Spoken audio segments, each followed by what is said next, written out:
for Patrick Tran. Hell of a way to start off our second fight. There you go.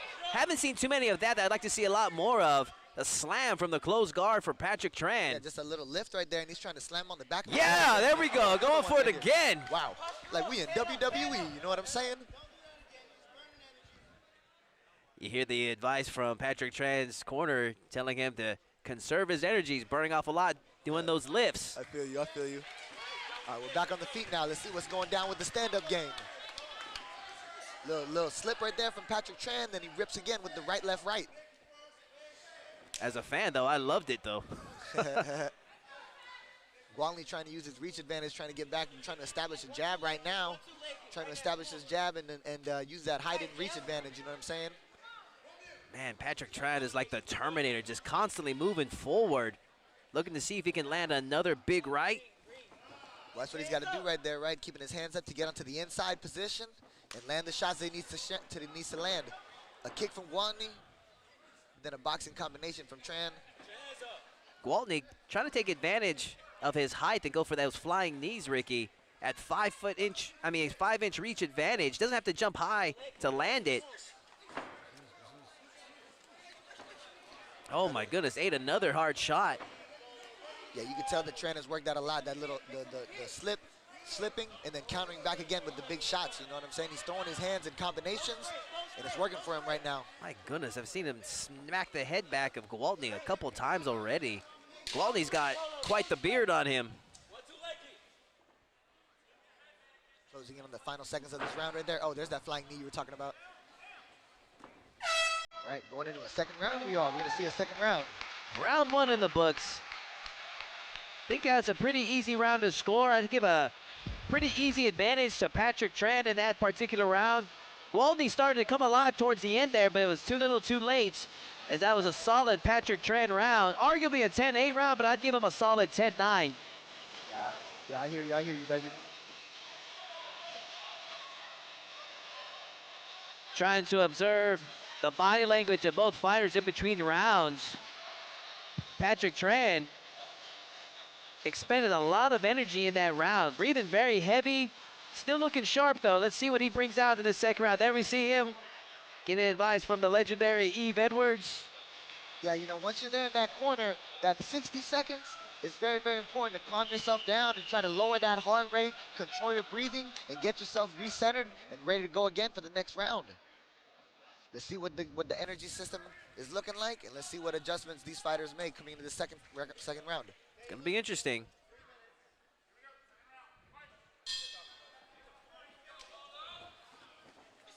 Leaping left hook there from Gualni, and Tran continues to move forward.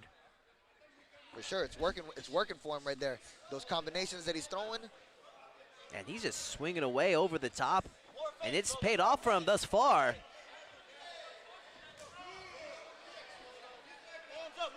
Gualni backs Tran off for a brief moment. My goodness, Tran is just swinging with bad intentions with everything he's got. Yes, he is. Yes, he is. Oh, there goes a flying knee right now from Gualni. He's got the pressure on the fence right there.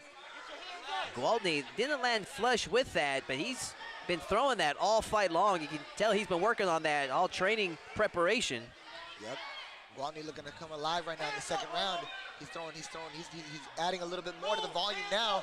Right here, like Ricky. Trying to take a little bit of the momentum. It's looking like Patrick Tran is out of gas. Wow. He swung back right there with the left. Ooh. But Gualni is throwing with much, much, much more volume right now. And oh man, it seems like Patrick Tran is beginning to fade.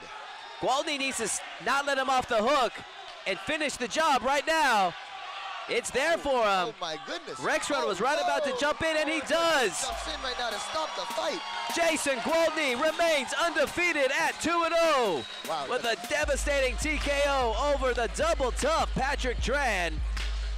Yeah, that was a crazy comeback victory right there for Gualni. You know, he survived the onslaught in that first round. Then he stayed composed, and he found his shot in the second round.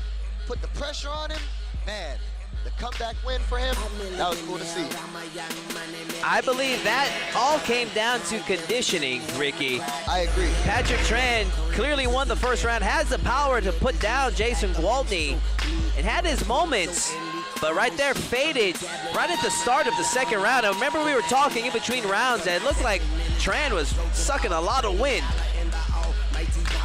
Sometimes guys do that in between rounds just to kind of take a moment to compose themselves. They do different things, but at least that was a sign of things to come as Jason Gwaltney, as you said, stayed composed, took control of the fight, and just let Tran off the hook once he got him against the cage with that flurry of punches. Yeah, I know, and with that comeback win right there, Gwaltney advances to 2-0 right there, you know what I'm saying, and remains undefeated, you know? So I'm sure we're going to see him in future Elevate FC cards, you know what I'm saying? Let's hand it over to Colin Cantrell and make this official.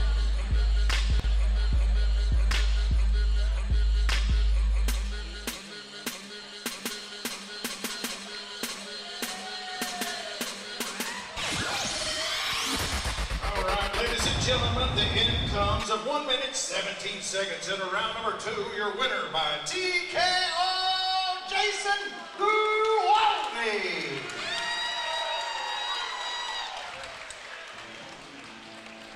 Congratulations to Jason Gwaltney, improving to 2-0. And that leads us to our next fight of the evening, a hybrid card here at Elevate Fighting Championship as we switch gears and take it to the kickboxing ranks once again. That's cool. That's pretty awesome that we have the hybrid card tonight. I'm a fan. Chris Lopez making it happen as we have the only show in town that's going to be producing the hybrid cards featuring both mixed martial arts, kickboxing, giving all of the upcoming fighters in the area, no matter what the style, an opportunity and a platform to practice their craft. Do you think you got what it takes? Contact Chris Lopez. Make it happen, Chris. Doctors evaluating the last fighters before we can bring out the next set of cards. Excuse me, the next set of fighters. That was a very exciting fight.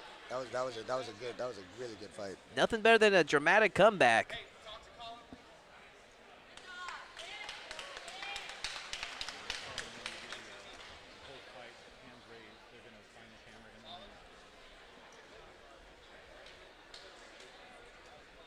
Before we move on to the next next fight, Ricky, those the taller fighters, man. That was a 5-inch reach disadvantage for Tran. It's hard to overcome that reach. Yeah, it's just a matter of the styles, you know what I mean? Implementing the game, you know what I'm saying? Tran was doing an excellent job in closing the distance, landing those overhand strikes. Just needs to go back. This is what those amateur fights are for. All experience, baby, for sure. I'm sure we'll see him again.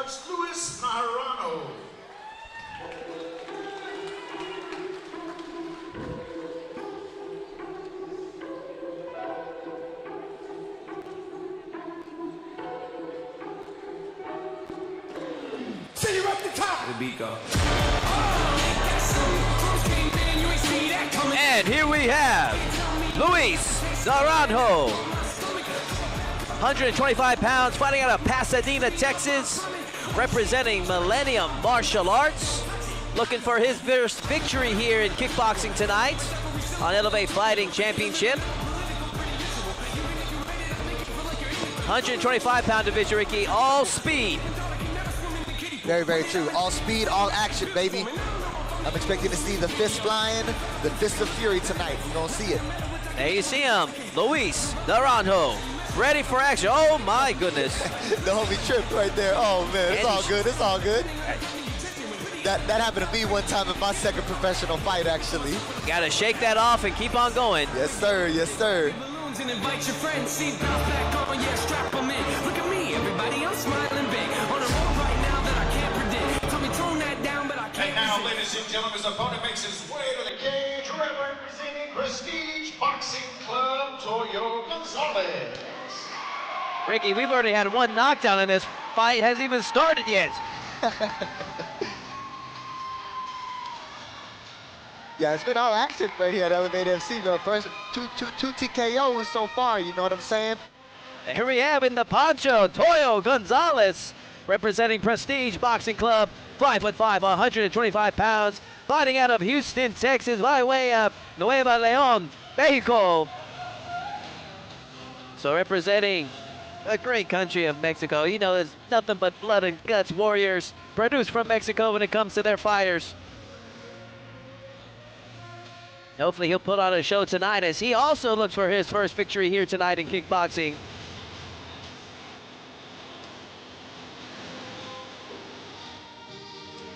Final touches for Toyo Gonzalez.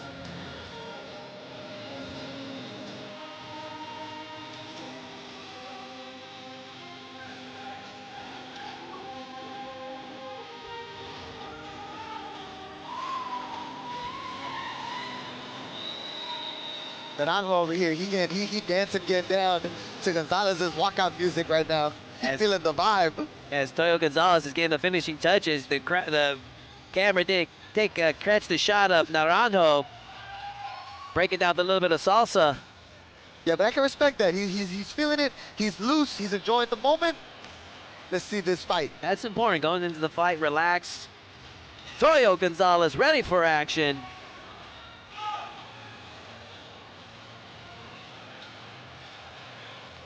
Hopefully they took care of that wet spot on the mat. Ladies and gentlemen, the third fight of the night is being brought to us by Ashley King Properties and is scheduled for 3 rounds of 3 minutes each in the flyweight division.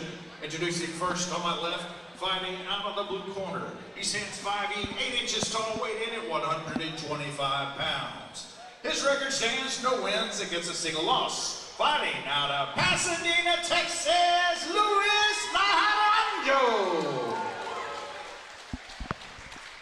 And across the cage on my right, fighting out of the red corner. He stands 5 feet 5 inches tall, his official weight 125 pounds. His record also stands 0 wins against a lone defeat. Fighting out of Nuevo Leon, Mexico, by way of Houston, Texas, Toyo Gonzalez. Referee in charge of the action, J.J. Ferraro.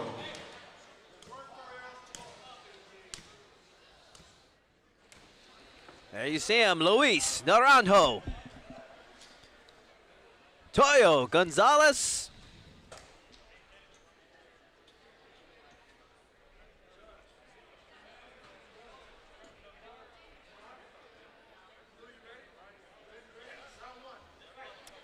And our second kickboxing fight of the evening is officially underway. Southpaw versus Southpaw matchup. Oh, you don't see that too often, baby. Quick low blow. Naranjo shakes it off and then right back to the action. Teep there for young Luis Naranjo. Oh, into spinning back fist. Ooh, double spinning back fist right here. All action right now at the start of this first round. Gonzalez answered back with a quick combo. Already faster pace in our previous kickboxing matchup. A lot of strikes thrown for these 125-pounders. Yeah, I love seeing both these fighters right now mixing up the fists and the kicks right now in this fight. You know what I'm saying? But in the kickboxing fights, that's a major key, right? You got to be throwing those kicks and the boxing and the punches. Naranjo continues to move forward. The longer of the two fighters, landing some great shots thus far. No elbows to the face allowed in this matchup, but knees to the face are. No reinforced knees, though. Second low blow onto Naranjo. Strong warning there from J.J. Ferraro to Toyo Gonzalez. Yeah, I hope Naranjo got that Diamond Cup. Shout out to Diamond Cups. Yeah, you're probably your most important piece of equipment out there.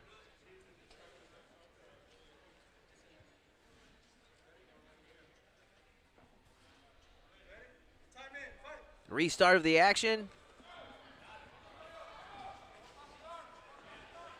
Gonzalez transitions to conventional stance. In that conventional stance, then you're going to be slamming that right body kick right there to the open side. Now we're back in the lefty versus lefty again. Little hook two from Gonzalez. Oh my goodness, that was a right hook under the belt. But Ferraro tells the fight to fight on. Looked like it might have been right on the belt line from my angle.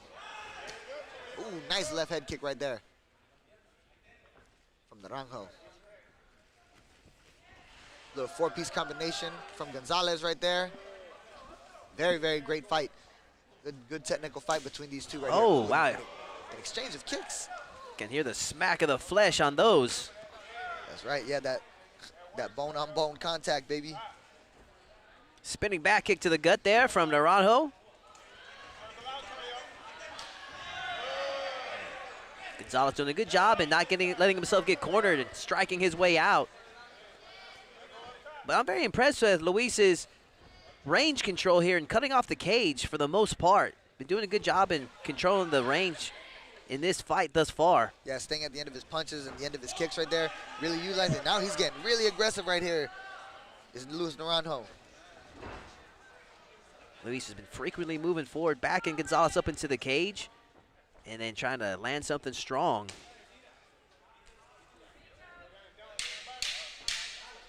Closing seconds of this first.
The story of this match up thus far has been the cat and mouse game, as Naranjo has been chasing down Toyo Gonzalez, and the crafty Gonzalez has been refusing to let himself get cornered, has been punching his way out of bad situations. Let's see what adjustments are made for round number 2. Little kick from Naranjo. Gonzalez answers back with the fists. Push kick right there from Gonzalez. Checking the distance on the lead hand play between these ortho and southpaw. Ooh, but Naranjo opening up again. Once he has him right there on the corner, on the fence, he just looks to unload and uncork those combinations. Once again, Naranjo looking to cut off the cage.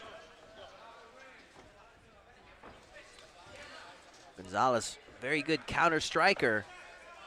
Been able to avoid these bad spots thus far.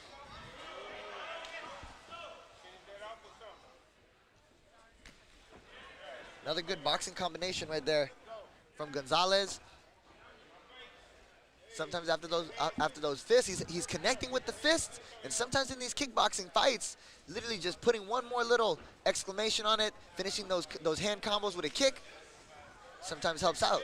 Right now, Toyo Gonzalez holding his ground, doing an excellent job thus far. Oh, look at that. As soon as I say that, Naranjo answers back with a spinning back fist. These two are keeping the fight in the center the last 20 seconds or so. Landing some good shots. Very entertaining fight from these two fighters, for sure. Oh, big 1-2 there from Naranjo. Flying knee attempt, just missed.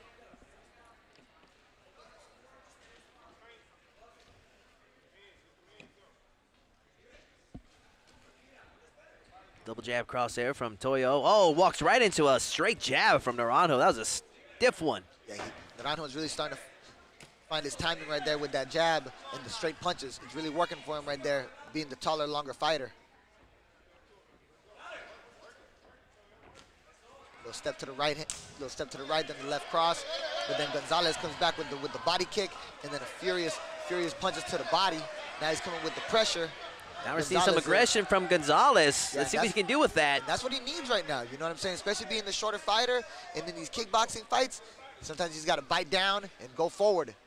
Just under 30 seconds left. Who can finish stronger?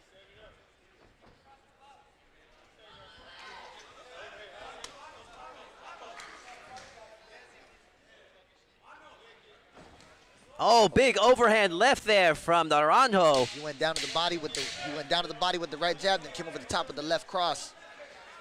Classic.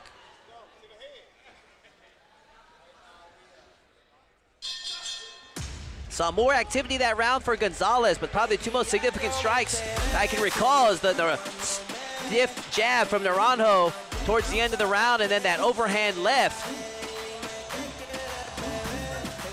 So you have to be wondering what adjustments that each fighter's coach is telling them in this third and final round. Gonzalez had some really good moments whenever he was coming in aggressive with the hand combinations and moving forward. But Naranjo, he's doing a good job of picking his shots, throwing his kicks right now in this fight. Exciting fight nonetheless.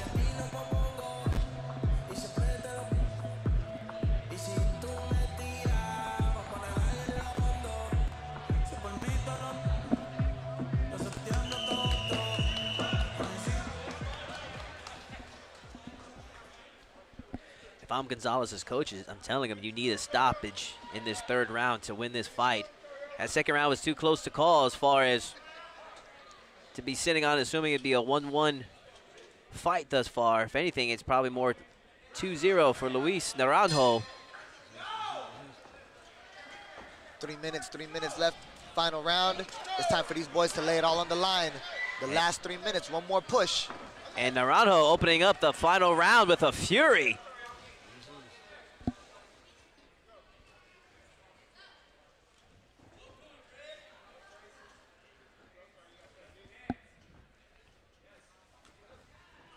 The 1-1-2 from Gonzalez, an answer back from Naranjo with the cross. This looks like a repeat of the first round where Naranjo's controlling the range, backing Gonzalez up into the corners. Yeah, he's done a good job of controlling the octagon, controlling the cage in this fight. Naranjo has. Gonzalez backing Naranjo up, taking him back to the middle. The right hook to the body, left cross up top from Gonzalez. Inside kick, the 1-1 touch.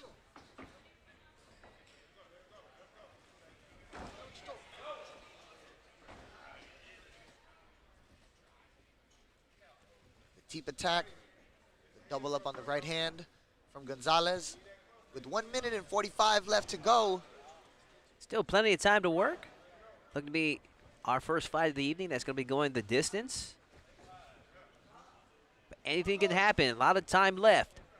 Yeah, with this last 90 seconds, time to empty the tank and just let them fly. Let them blows fly.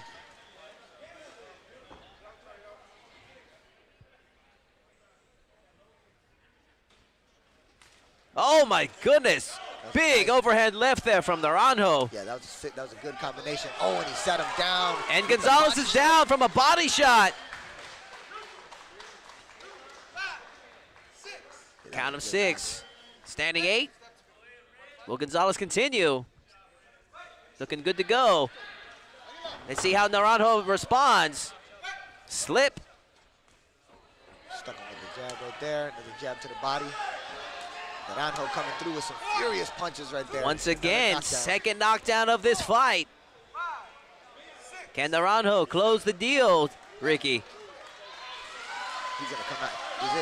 I'm sure we have that 3 knockdown rule right here. So with 33 seconds left, Naranjo, he's going to be looking for this finish right now. He can do it with 30 seconds. Oh, and Gonzalez, though, he's not backing down. He's coming forward now with some boxing combinations, keeping the high guard up. A nice exchange of hooks right here in the center. Man, Gonzalez is a warrior. He is refusing to quit. Yes, he is. Yes, he is. I'd love to see it. Just under 10 seconds left in this 125-pound matchup. Oh, and these boys are going to swing to the end right here. Naranjo looking like he's just going to play it safe and cruise to the victory right there. Yeah. And Toyo Gonzalez and Luis Naranjo go the distance in a 125-pound firefight. That was a good fight. That was a good fight. 2 knockdowns in that third and final round. Pretty easy fight to score, Ricky. How do you like it? Yeah, that was a good one right there. Yeah, especially in that third round. Naranjo, he showed some great combinations to seal the deal with the body attacks. Oh, he's doing some gymnastics moves now. All right, I see. And Luis Naranjo looking confident that he won the fight. Still looks very fresh, not a mark on him. Just show respect for these fighters. Great experience for both fighters. This is what the amateur leagues is all about, is giving that experience with some live firefights. 100%. And when both fighters like Gonzalez and Naranjo, both of them are young fighters, you know what I'm saying? All experience. When you're young like that, you got time on your side, you know what I'm saying? Keep it going, the journey.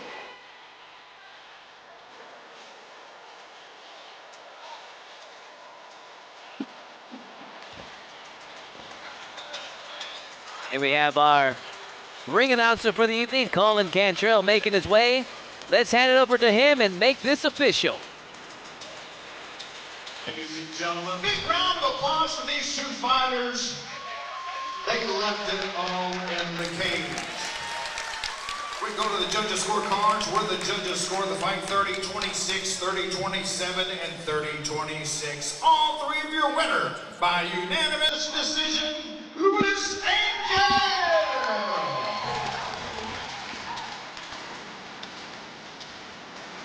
And Luis Naranjo picks up his first victory here tonight on Elevate Fighting Championship number 5.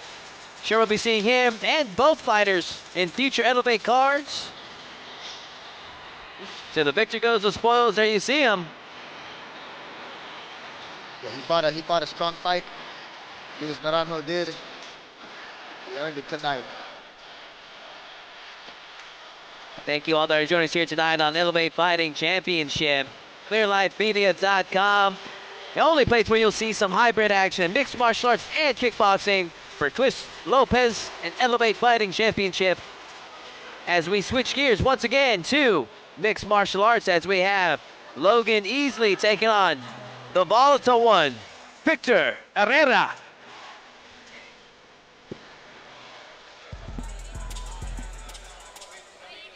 Ladies and gentlemen, please help me welcome to the cage our next contestant representing Bushiban League City, Logan Easley.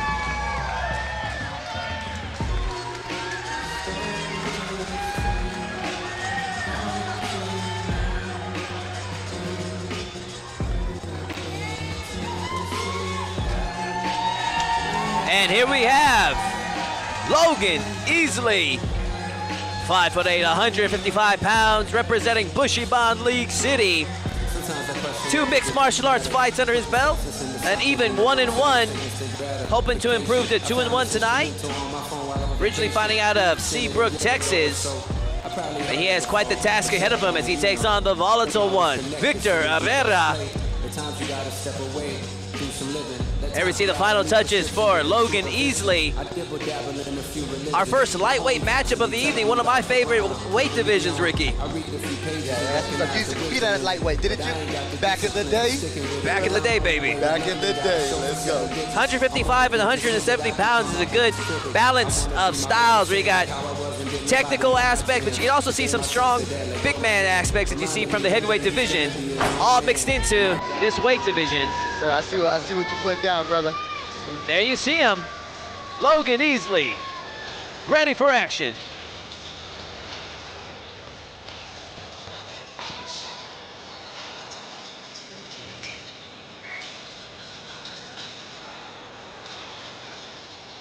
And now, ladies and gentlemen, his opponent makes his way to the cage, representing the House of Dragons, Victor Herrera.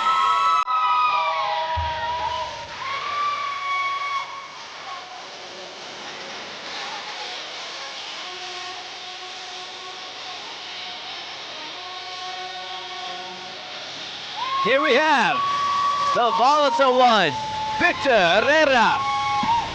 5'11", 155 pounds, representing House of Dragons by way of Houston, Texas. Victor Herrera making his way to the cage. Yeah, I'm really excited for this matchup right here, you know what I'm saying? In my prediction, I think this is gonna be another stand-up bangers. No, the 3 fights so far, we've had 3 fights so far tonight. and not a single fight has touched the canvas yet. You know what I'm saying? But nothing but bangers. I think this one's gonna be like that too. As expected, for any of the Elevate Fighting Championship cards to be bringing the pain, nothing less but the best from Elevate Fighting Championship, where you're going to see some non-stop action and the best up-and-coming fighters in the nation. Let's go. Thank you to the promoter, Chris Lopez, and thank you to those of you that are watching at home on ClearLifeMedia.com. I am Todd Moore. Call the action with the Ultimate Fighter, Ricky T. Fresh off of his win last November. Hopefully we'll see him back in the cage soon. Yes, sir. You already know, baby. Appreciate it, brother. Thank you. And as I say that, we have Victor Herrera ready for action.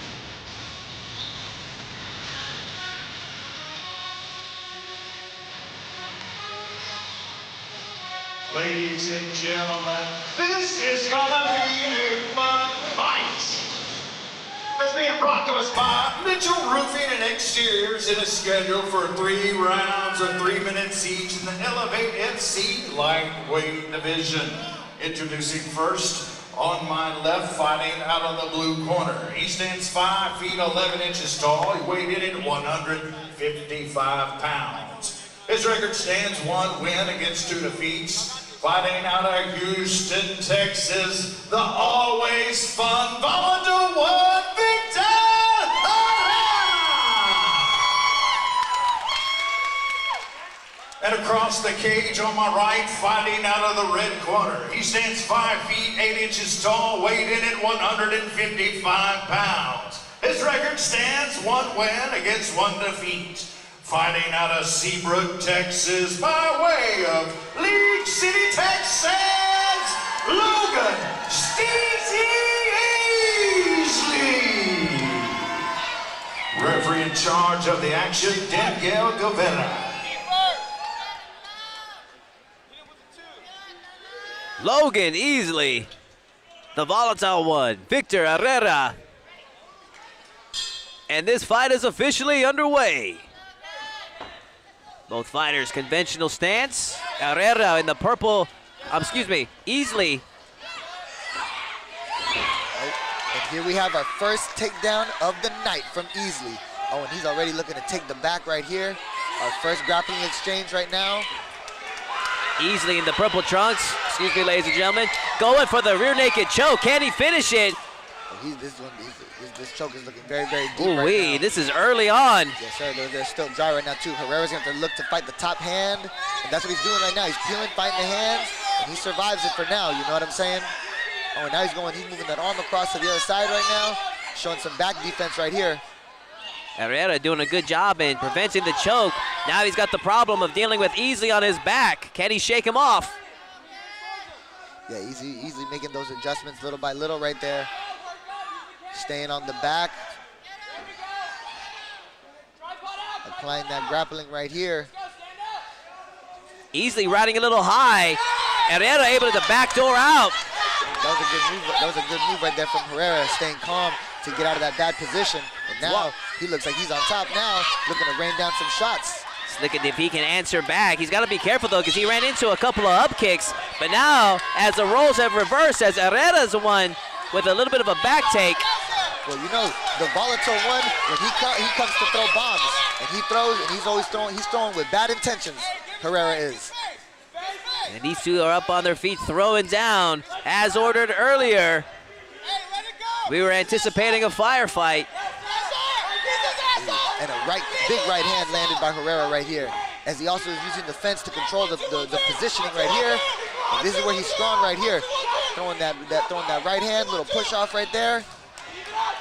Man, these two are throwing down here in the Elevate Fighting Championship cage. Ooh, and now Easy's answering back now. Ooh, looks like he's come back alive now. That first 2 minutes was very hectic in those grappling exchanges. And that's how it is sometimes settling into the fight, you know what I'm saying? Herrera backing Easley up into the cage, looking to score something big. Easley, all hard himself, hanging in there. Yeah, he's gonna need Easley's going to need a little bit of offense right now coming forward. Wow! He stuck him with that left hook right as I say that. Man, Easy with that overhand right. Oh, yeah, it was an overhand. You're right. Looked like he faked like a shot right into the punch. But Herrera has a beard on him. Look at that. Already recovered. Yeah, he survived that one. Wow. Good first round from these two fighters. So far, the fight of the night, Ricky. Let's go. So far. And round one in the books, as we got a firefight on our hands between Victor Herrera and Logan Easley. I got a little confused earlier with the color of the gloves, but Easley's wearing the purple trunks, Herrera in the black. There we see Easley's corner. You have to wonder what adjustments they are instructing their fighter to make. Very entertaining fight thus far. Did Easley, sometimes when you get an advantageous position like that early on in the fight, that adrenaline just pumps so much when you get so close to a finish that if you're not careful, that you may burn yourself out. That may have been what happened right there too as well. I was thinking the same thing, because after they got out of that grappling exchange, Herrera just swarmed Easley. And Easley was trapped on that fence for a little bit, but then Easley did come back when he landed that big right hand in the closing 20 seconds of the first round, you know? With time and experience comes ways to keep that under control and stay composed. Round two underway in this lightweight matchup. Oh, Herrera, the high kick. These two are picking up right where they left off from round one. Yeah, Herrera looking a little bit more comfortable on the feet right here. And he's even looking a little bit more fresher working behind that jab. Man, Easley is a warrior. Yeah, now Easley's coming in. He comes in with a little 1-1-2, putting the pressure on the fence. He's looking to put that grappling on him right now. Expended quite a bit of energy looking for that takedown. Yeah, for Herrera, where he has his advantages is just controlling the center of the cage and just working behind his shots right now. Straight cross to the body from Herrera. Yeah, Herrera's keeping that pressure on him right now. Herrera cutting off the cage. Can easily get himself off of the wall. So right now, it's not a good spot for him to be in. Herrera is picking his shots. Yeah, he seems to have come into his rhythm right now in this fight. And Easley is not yet to come with any type of answer for the stand-up game that Herrera's putting on. Herrera's looking for that low kick to kick out the back leg of Easley. Halfway into this second round.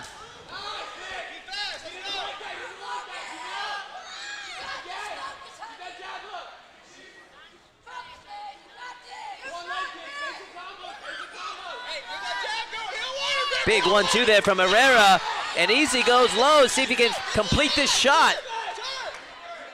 Easy going for the shot right here, but Herrera easily stops it right now. And not sure if that's a sign of Easley starting to fatigue. 1 minute left in this first round right now. You start to read the body language of both fighters, Ricky. Oh my, Easy knocks out the mouthpiece of Herrera.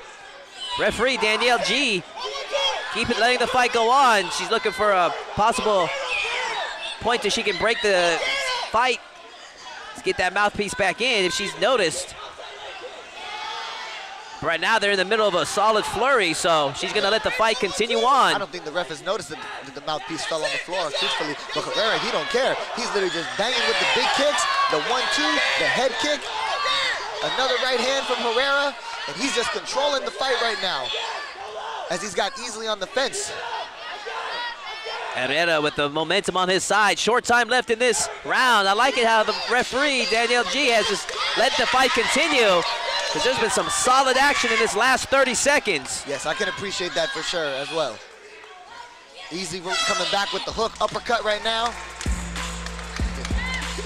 Round two in the books. Had she stopped the action, that would have definitely given an advantage for Easley, because Easley was looking a little worse for the wear there in those exchanges towards the end. Yeah, that was a good second round right now. It's been a great lot of action. Yeah, great fight though so far, Ricky. You called it. This is going to be a firefight. If I was in the corner of Logan Easley, I'd be concerned of the conditioning and if he would be able to finish this fight. Conditioning could definitely be a factor in this third and final round. Yeah, that conditioning, that's half of the puzzle. That's half the battle right there, you know what I'm saying? The technique and everything, and the moves that you're gonna be using in the stand-up and the grappling, that's the other half right there. But then just being in good shape and being able to stay in the fight for whatever, 9 minutes, 15 minutes, 25 minutes, and apply your strategy, you're gonna need that energy system, for sure. Let's see what story unfolds in this third and final round. If I was in Victor Herrera's corner, I would tell him to keep the pressure on Easley, to break him. But Easley comes out with a stiff jab. Herrera answers back, backs Easley up a little bit.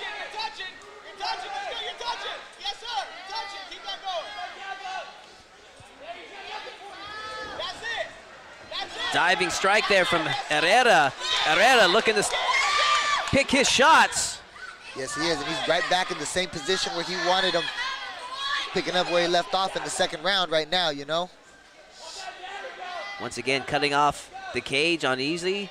Wouldn't be surprised if Easley be looking for a takedown here to get himself out of that for sure. He's going to need some sort of adjustment right now, for sure. Whether either in the stand-up and just going for broke and throwing some bombs, or going for the grappling for sure. But I'm not so sure if Easley has the energy right now to go for the takedown. Herrera has really picked apart the energy system on the energy bar. You know what I'm saying? When as I say that, he lands another right hand to the body. To Easley's credit, he has been hanging in there, eating every shot and answering back himself. He is a warrior. Catches the leg. Yes, sir. Yes, sir. Front headlock position now from Easley. Can he do something with this? He needs something big. And we're back in the separation. Back in open water.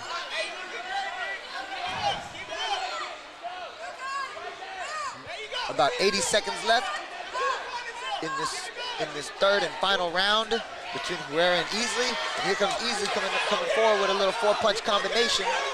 But then he backs up again, and Herrera taking the real estate again. Oh, and right across the body, that may have hurt him. Yeah, you can definitely see that body shot got to Easley a little bit. He should go back to that if he wants this TKO. We got 1 minute left. I think Herrera could finish this fight if he just picks his shots. Easley is fighting on pure heart, Ricky. 100%, 100%. Hats off to Easley for not giving up and staying in this fight as best he can. I mean, visually, he looks exhausted, but he still keeps moving forward. He's not gonna give up. Yeah, respect to Logan Easley. And look at that, he's still trying to throw down right here in the middle of the cage. But right there, backing up, and that's not a good sign. Herrera in control of this fight. Yeah, with 28 seconds to go, we're gonna see if Herrera lets him fly. And I feel if Herrera were to step on the gas just a little bit more, he could put a stoppage to this fight. Easier said than done, though. Short time left. Let's see if something big happens.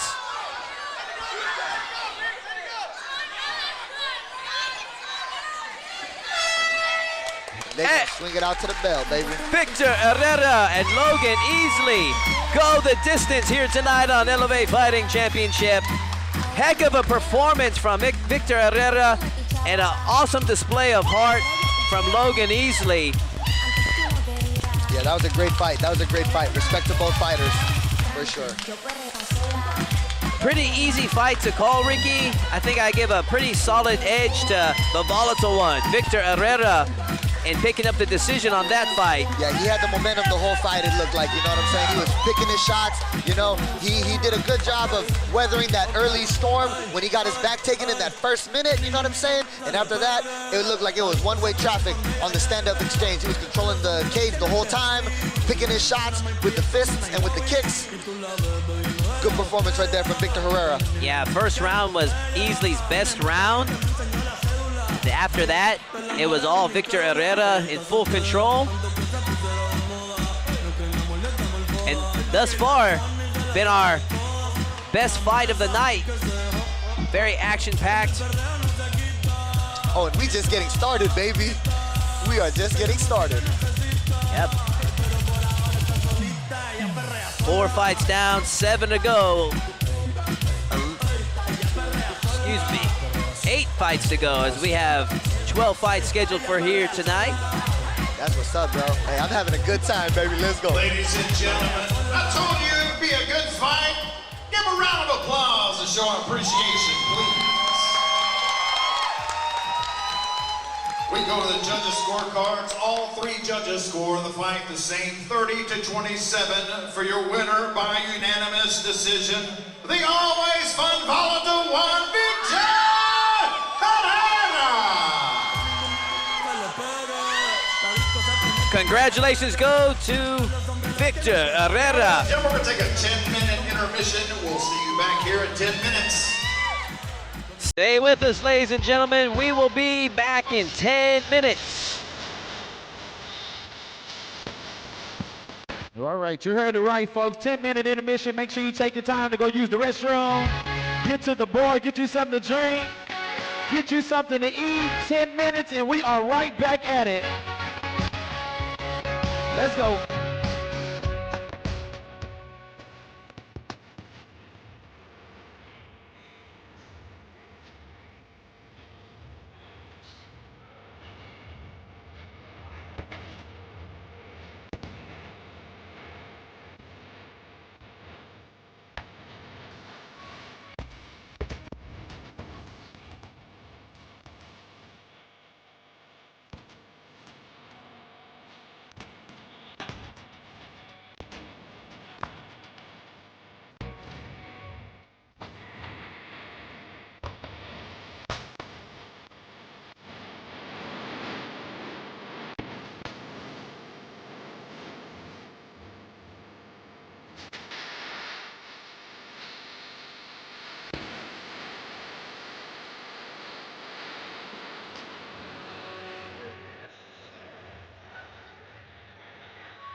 We want to give a quick shout out to some of our sponsors in the building. Ashley King Property, Brando Vision, Zero Fight Gear, Punch Gun. Oh, a few more minutes and we right back to it, ladies and gentlemen. Hold on.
Let's go. Let's get this party going.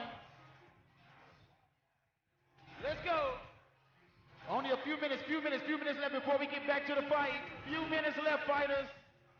Yeah. This is your first time in. Welcome out to Elevate Fighting Championship. This is Series 5. Let's go.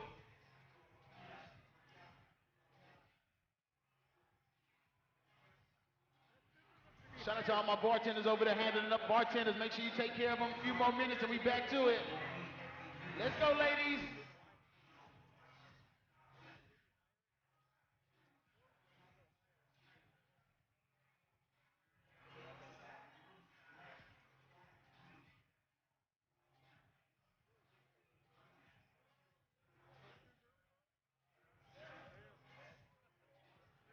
And I hope you ladies and gentlemen are not shy. Shout out Brando Visions in the building. I hope you're not camera shy, ladies and gentlemen. Brando Visions in the building. They're gonna have you looking right. They're gonna have you looking real good. Come on. Elevate Fight Championship Series 5. What are we doing out there? Come on.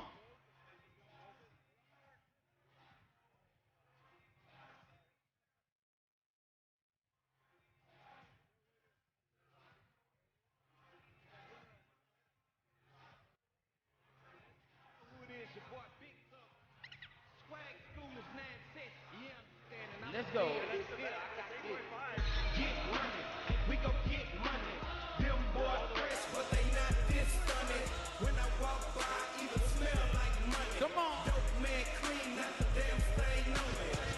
Get money, and we gon' get money. Them boys fresh, but they not this stunning. When I walk by, even smell like money. Dope man clean, not the damn stain on me. Burn frames on me, look at the chain on me. Oh, that nigga got a mean swag on it, bro.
Ever miss me what's in the building? Ain't no question, you move back the key.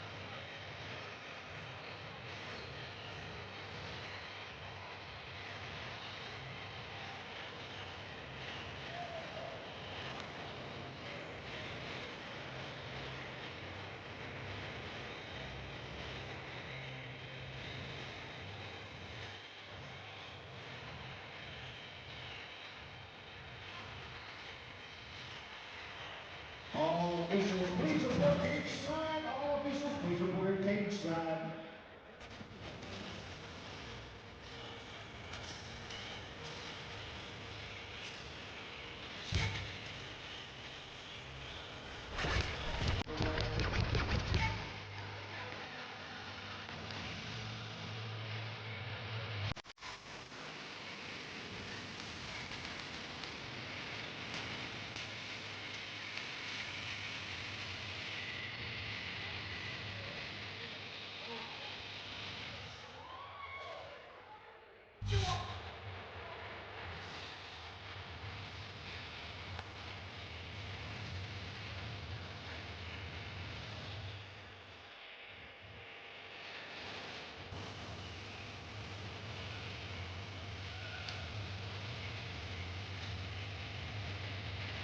Let's go. We're going to do it for all my badasses right now. Let's go.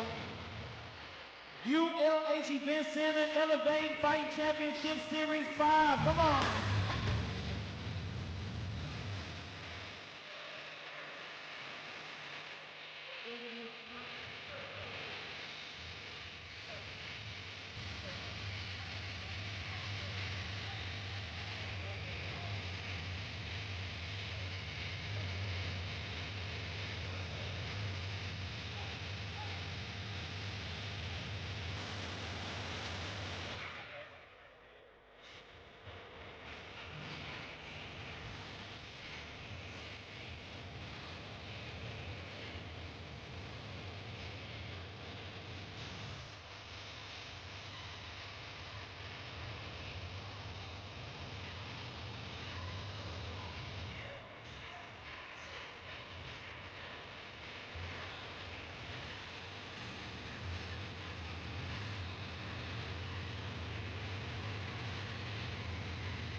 Representing Armor MMA, Sean Sheen.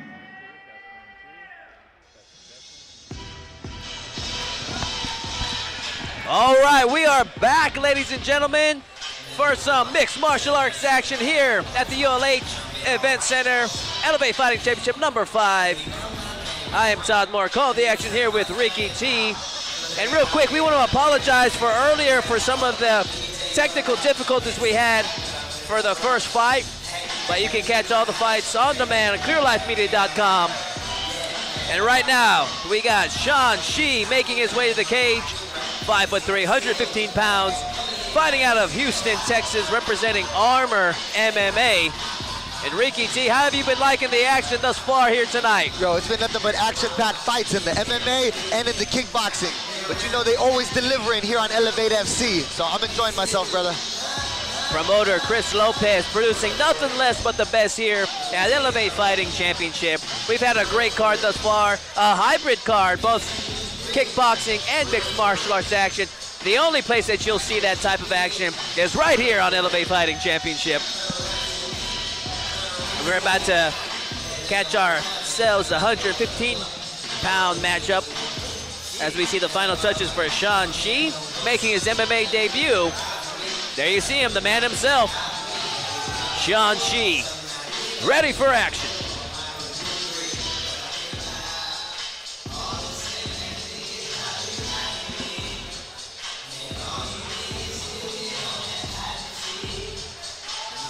And now, ladies and gentlemen, his opponent makes his way to the cage, representing Metro Fight Club and Lions Den MMA, Brian Gutierrez.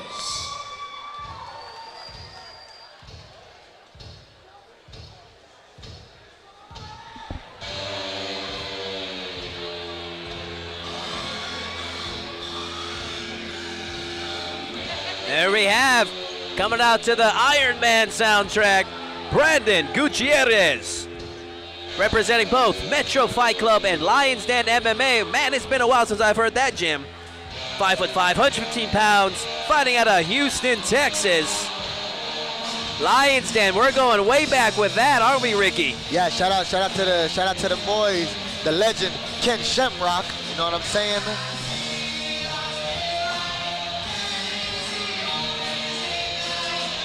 There we see the final touches for Brian Gutierrez.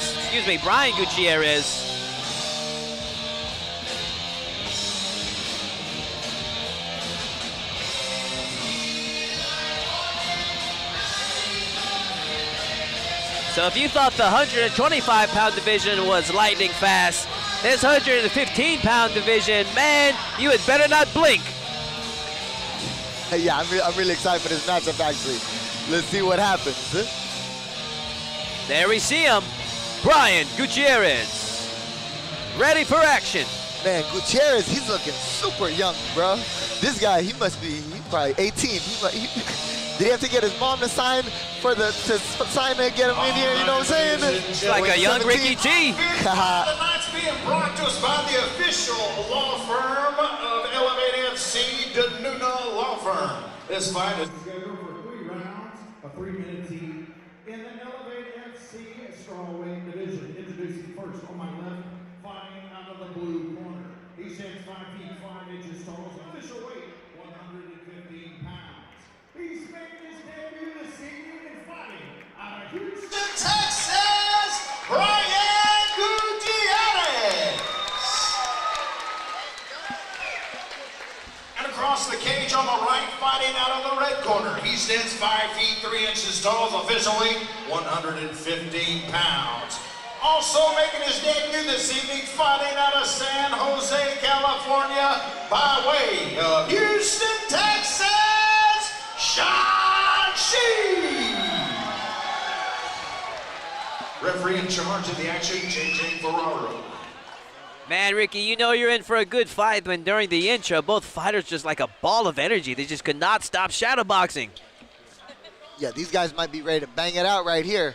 Sean Shee, Brian Gutierrez. And this matchup is officially underway. Don't blink, ladies and gentlemen. Oh wow. Already Sean Shee coming out with a fury. Yeah, these guys, no feeling out process right now. They immediately just started trading right now. It's just how we like it here at Elevate Fighting Championship. And I see what you were saying, man. These guys, they are looking really, really fast right now. And just as I say that right there, the big connection. Oh my goodness. Wow. Sean Shee got knocked down, came right back up and just kept swinging away. Wish we had a punch stat count for how many strikes are going to be thrown in this round.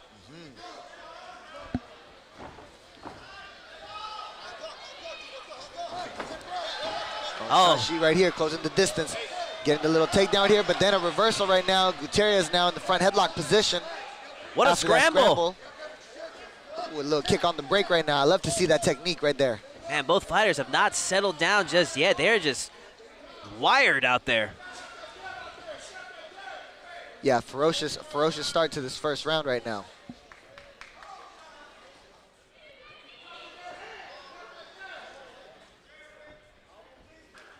Spinning back kick there for Shee.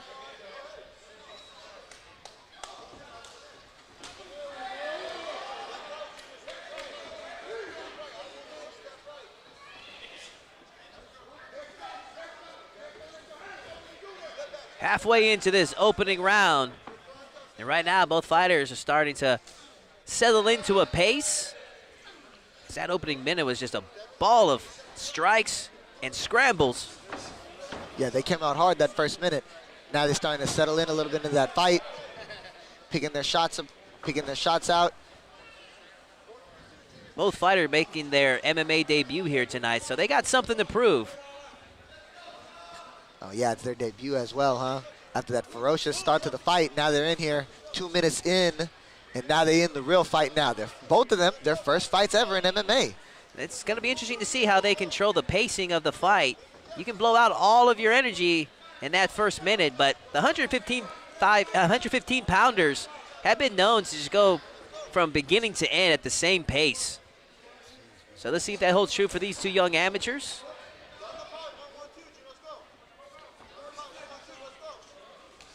Oh my goodness, heck of a counter strike there from Shee.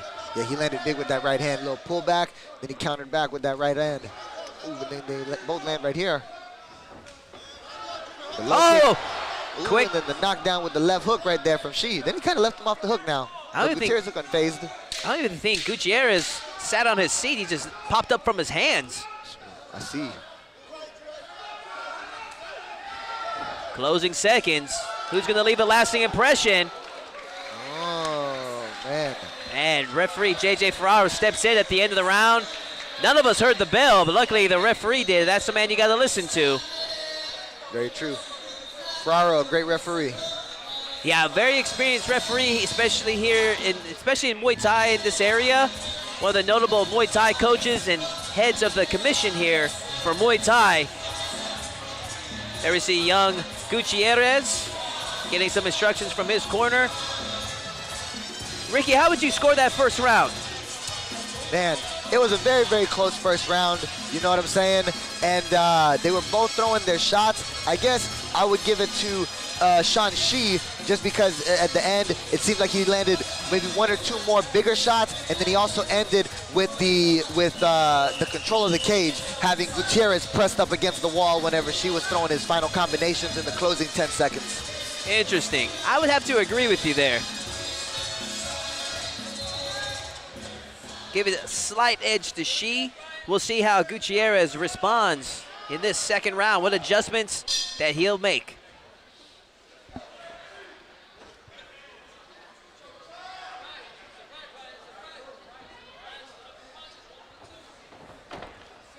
Shi opening up with that left head kick to the head. And now right hand, left head kick return from Gutierrez.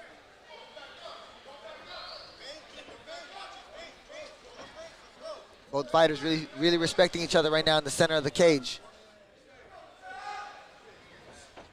And they're both fighting at a really good pace right now, and it's been a very exciting fight. I love to see the level that these guys are fighting at, and both of them being debut guys. Really exciting fight. Yeah, both of them are fighting like two seasoned pros out there. They got a long way to go in their young careers. Yeah, for sure. When you're a young fighter, you know what I'm saying, you got time on your side. So keep building that experience, one fight at a time. Well, this is what it's all about. Promoter Chris Lopez providing the platform for the young up-and-coming fighters to practice their craft. We see a big right hand there from Shi. That got Gutierrez's attention.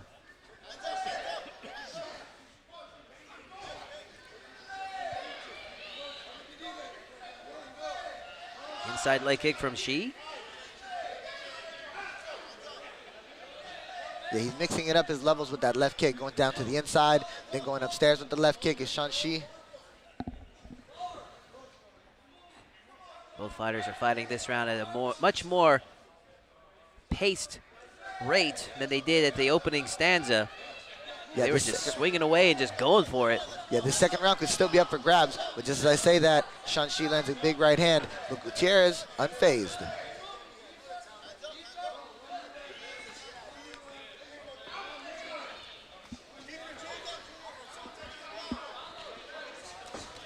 Oh.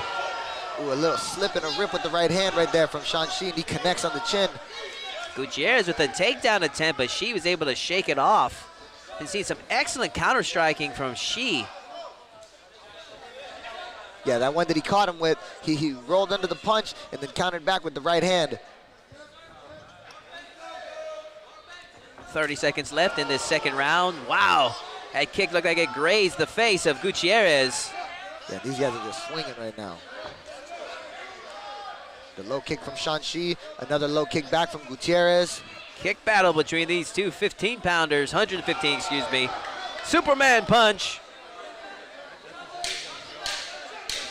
Closing seconds of this second round. Another tight round, I'm not gonna lie. Yeah, this one's definitely gonna be a little bit more difficult to call.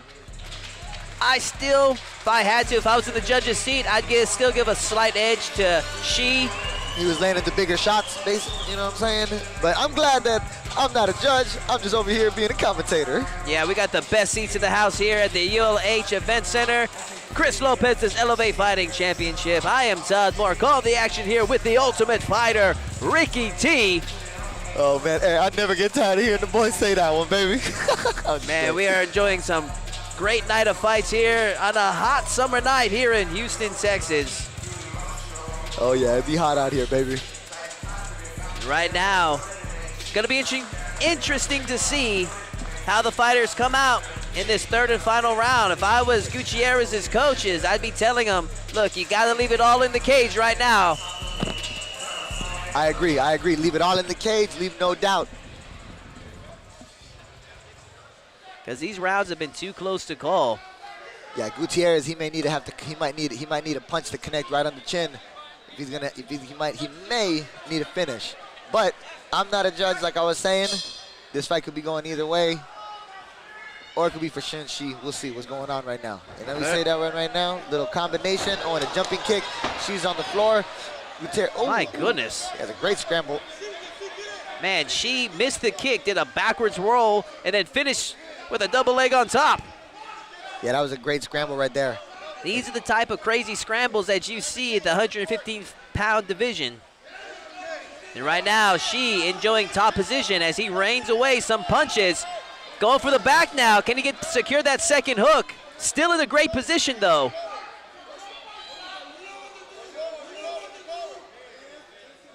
Gutierrez trying to crumple up his body to make it difficult for that other hook.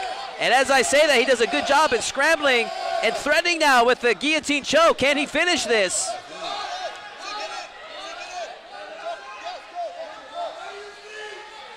Oh my goodness, he's looking for it right now. They slippery though right now, they slippery. Darce choke attempt there from Gutierrez.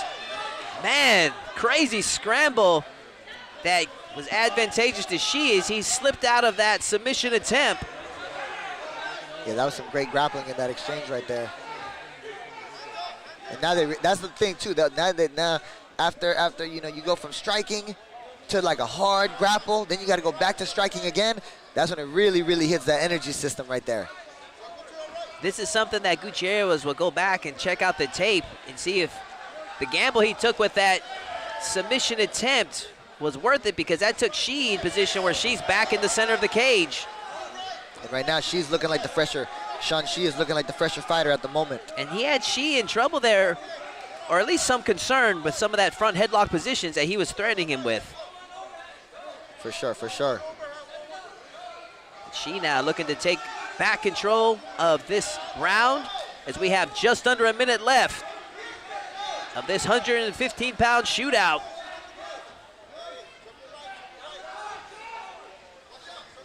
Spinning back kick attempt. Gutierrez trying to go for the body lock.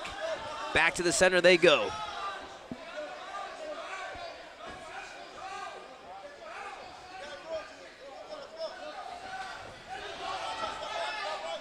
Shin-Shi right there pointing to his corner, it seems like acknowledging someone to the side of him, it looked like. Acknowledging that advice. That just shows that he's just fully aware of everything that's going on around him, including what's being shouted from the outside. That's always good as a coach to have a fighter that can listen to you like that. As we come into the closing seconds. Oh, man. Man, they are finishing strong. With some bombs right here. Hey, great finish to this fight. Good fight between Gutierrez and Shin-Shi. Brian Gutierrez and Shin-Shi go the distance here tonight. Gutierrez feels confident that he won. That was his best round, to tell you the truth. That was a close round to call. Yeah, he was in there right now, but you know what I'm saying? Gutierrez over here being so young. I just say that, I didn't say their age right here on the paper, you know what I'm saying? But I'm just calling it because he's a baby. He's got a baby face on him right now, you know what I'm saying?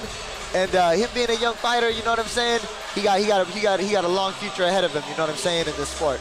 Long career ahead of both of these fighters.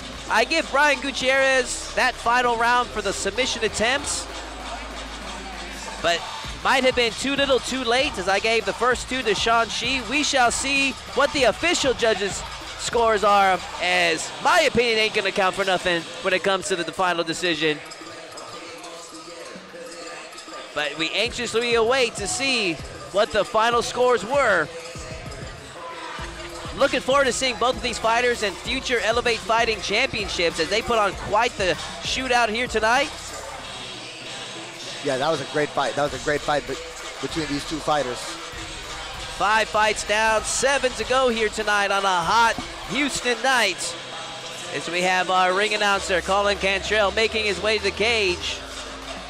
We're about to turn it over to him so that we can make this fight official.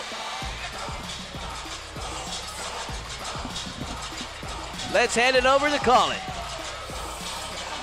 Ladies and gentlemen, let's celebrate these fighters with a big round of applause. 3 rounds of action. We go to the judges' scorecards, and we have a split decision. I'd like to find out who the audience feels like won the fight. So by round of applause, how many of you out there feel like Brian won the fight? By a round of applause, how many out there feel like Sean won the fight? About half of y'all are dead ass wrong. Ladies and gentlemen, go to the scorecards. Ricardo Delgado scores the fight 29-28 for Brian Gutierrez. Judge John Herzog scores the fight 30-27 for Sean Chi. And Judge Ryan Thompson scores the fight 29-28 for your winner by split decision, Brian Gutierrez!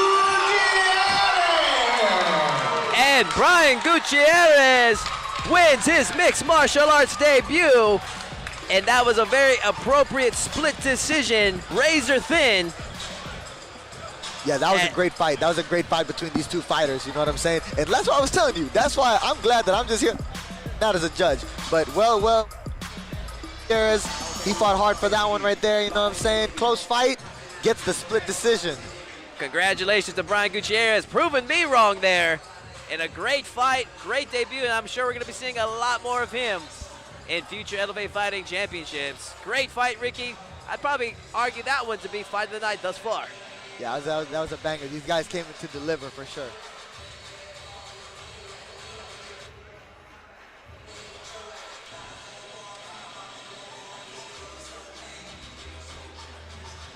And that brings us to our next fight of the evening as we have Brett Kelly taking on Jacob Brian. And another mixed martial arts matchup. Let's go.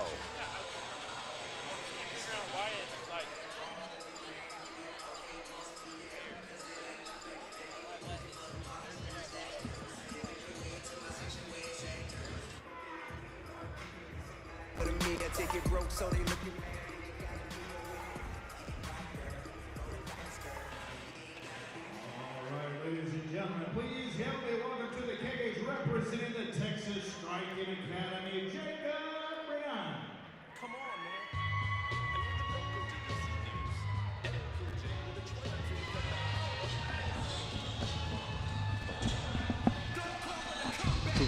Two.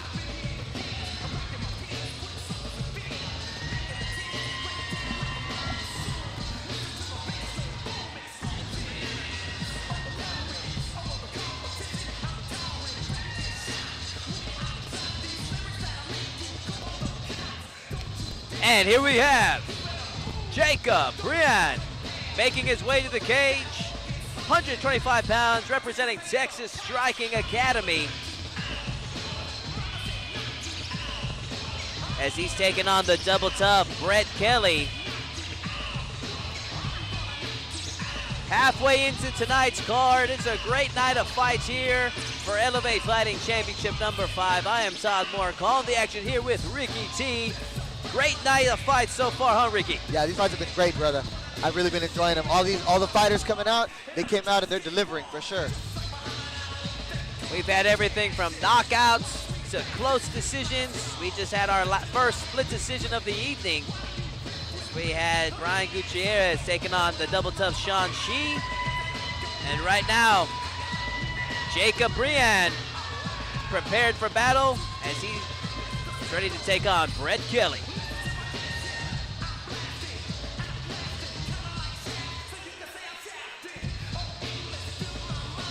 And now, ladies and gentlemen, his opponent makes his way to the cage, representing Gracie Baja West Chase, Brett Kelly.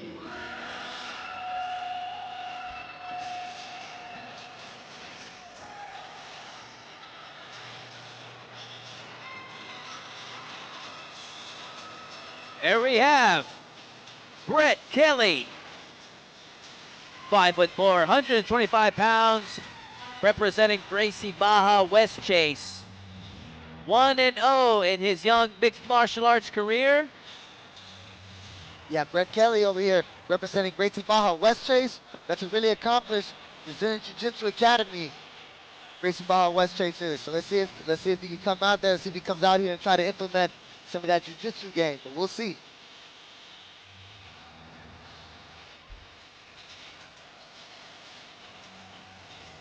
There we see the final touches for Brett Kelly as he prepares for battle. These lower weight divisions, as we've seen so far here tonight, have provided some spectacular flurries of action. Some barn burners, and we hope to see another barn burner ahead of us. There we see him, Brett Kelly, ready for action.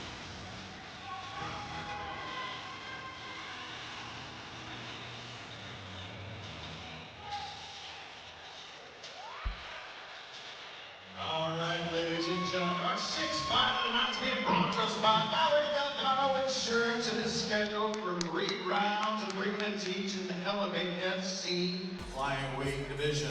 Introducing first on my left, fighting out of the blue corner. He stands 5 feet 3 inches tall, weighing in at 125 pounds. His record stands even, 1 win, 1 defeat. Fighting out of Dickinson, Texas, Jacob Briand.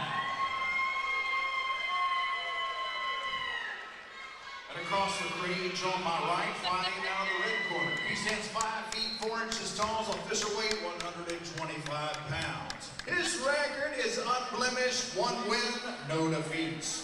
Fighting out of Livingston, Louisiana, by way of Houston, Texas, Brett Kelly. Referee in charge of the action, Danielle Guevara.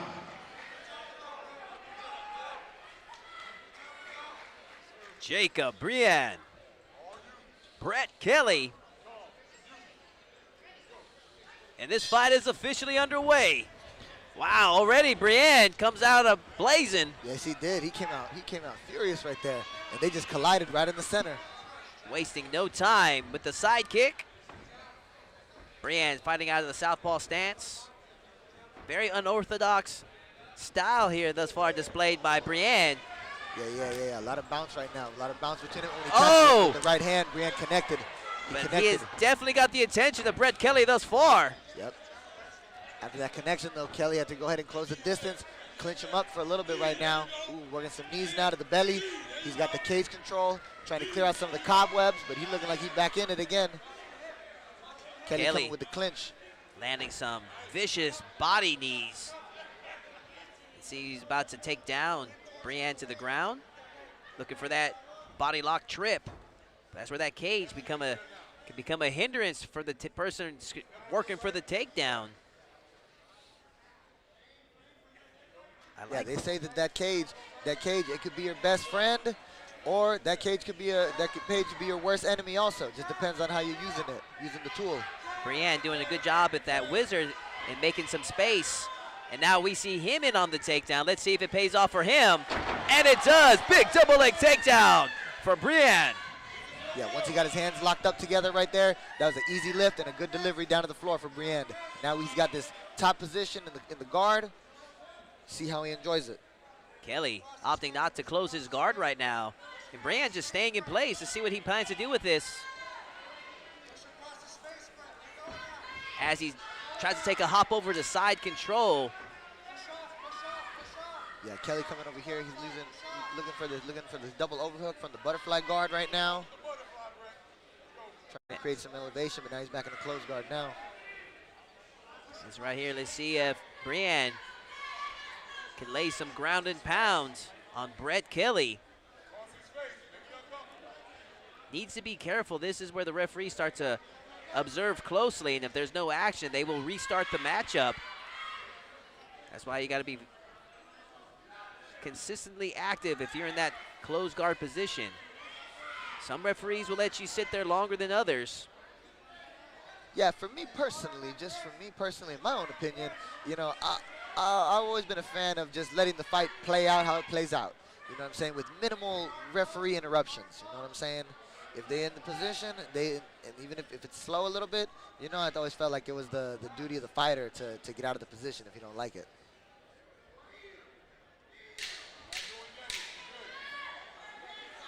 Almost looks like Kelly's going for a scissor sweep there with short time left. Space is created. Brand seeing if he can land something big before the end of the round. Round 1 in the books. That was nice. Good first round.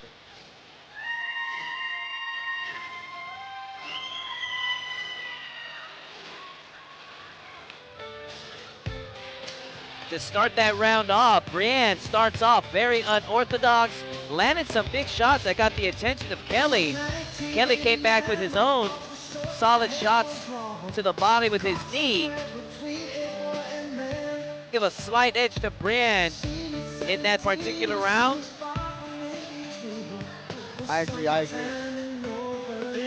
Brienne landed some good shots, scored a good double leg takedown, didn't advance much with it. But we shall see how these adjustments are made in the second round.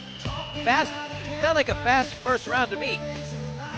Yeah, we got a little bit of everything. We got a little bit of clinch work, we got a little bit of boxing, and then we got some grappling on the floor as well. Full mixed martial arts action over here at Elevate FC. Brand looks like he's in sprinter position, ready just to come out at a fast pace. Runs right into a right hand from Kelly. Yeah, they just exchanging right there. Kelly coming out ferocious now, throwing these hooks on him. And Back in the clinch position. Kelly giving no breather room at all to Brienne. Hip toss attempt from Kelly, but Brienne turns it into a body lock takedown. Yeah, that was good awareness right there from Brienne. You know what I mean? Feeling that Kelly was going for the front, for the head and arm. Brienne counters it back, and now he delivers him to the floor. Brienne trying to scoop those hips out. Kelly looking for a wall walk, putting his back against the cage to see if he can get himself back to his feet. But Brienne having none of it.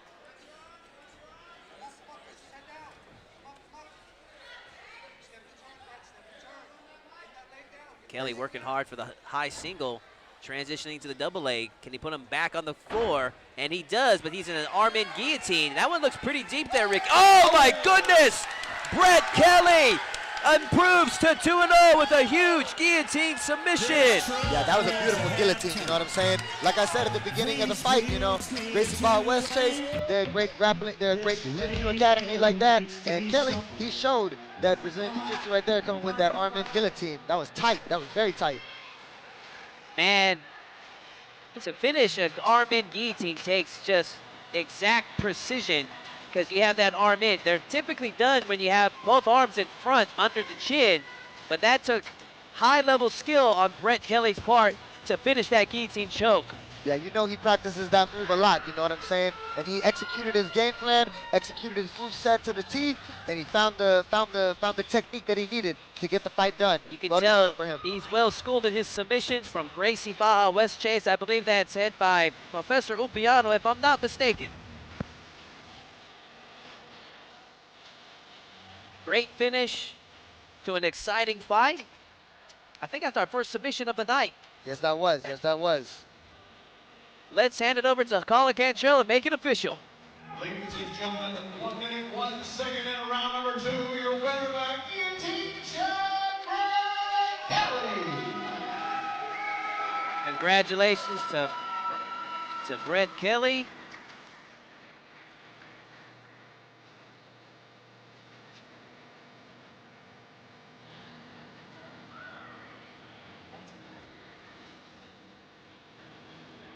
And we are moving right along to fight number 7.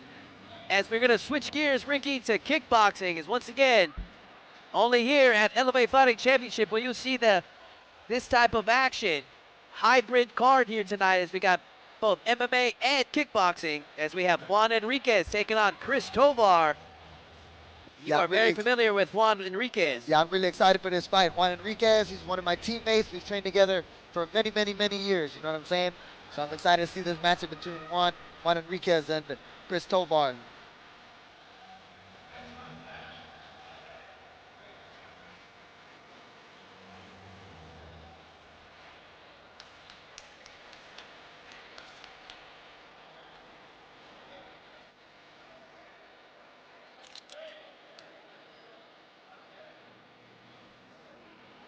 ladies and gentlemen, please help me welcome to the cage our next contestant representing Millennium Martial Arts, Christopher Tovar.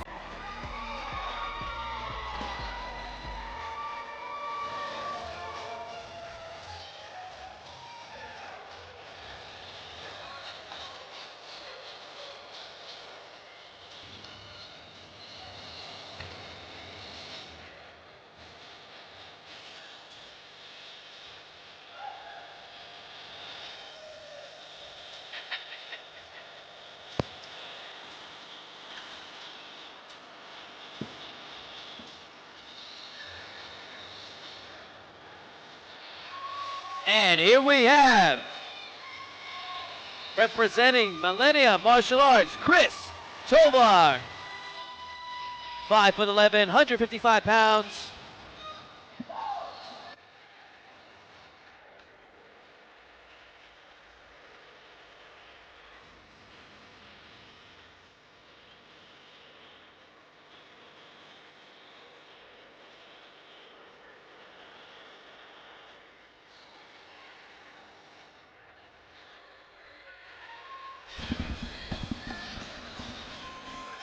We are back, ladies and gentlemen. Fighting out of Pasadena, Texas, Chris Tovar, ready for action. And now, ladies and gentlemen, his opponent makes his way to the cage, representing Gracie Baja Woodlands, Juan Enriquez.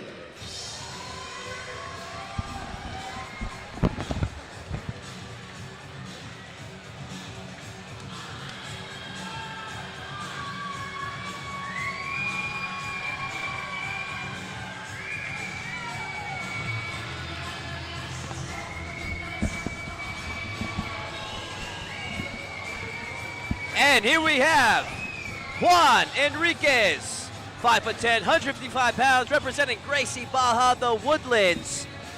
And you are very familiar with this man, aren't you, Ricky? Yeah, Juan, he loves to throw bombs. He comes with a ferocious pressure, you know what I'm saying? And he's a great kickboxer. So this is gonna be a really exciting fight, because over here, Chris Tovar, I can tell he's looking ready. He's looking ready to go. He's a strong fighter as well, you know what I'm saying? So I expect nothing but fireworks in this fight between Juan Enriquez and Chris Tovar. Three-minute rounds here in this kickboxing matchup. No elbows, no reinforced knees, but plenty of striking to the face and body, guys. So we're in for one heck of a matchup. As there you see him, Juan Enriquez, ready for action.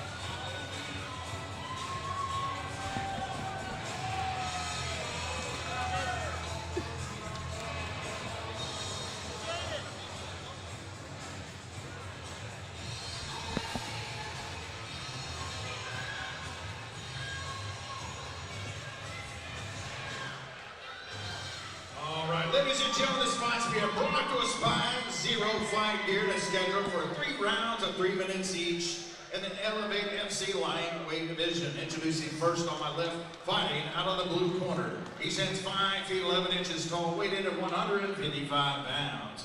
Making his debut this evening, but 300-0 in the streets from Pasadena, Texas, Christopher Tovar. And across the cage on my right, fighting out of the red corner. He stands 5 feet 10 inches tall, weighed in at 155 pounds. His record stands 5 wins against 4 defeats. Fighting out of the Woodlands, Texas, Juan Enriquez. Referee in charge of the action, JJ Football. We have Juan Enriquez, Chris Tovar.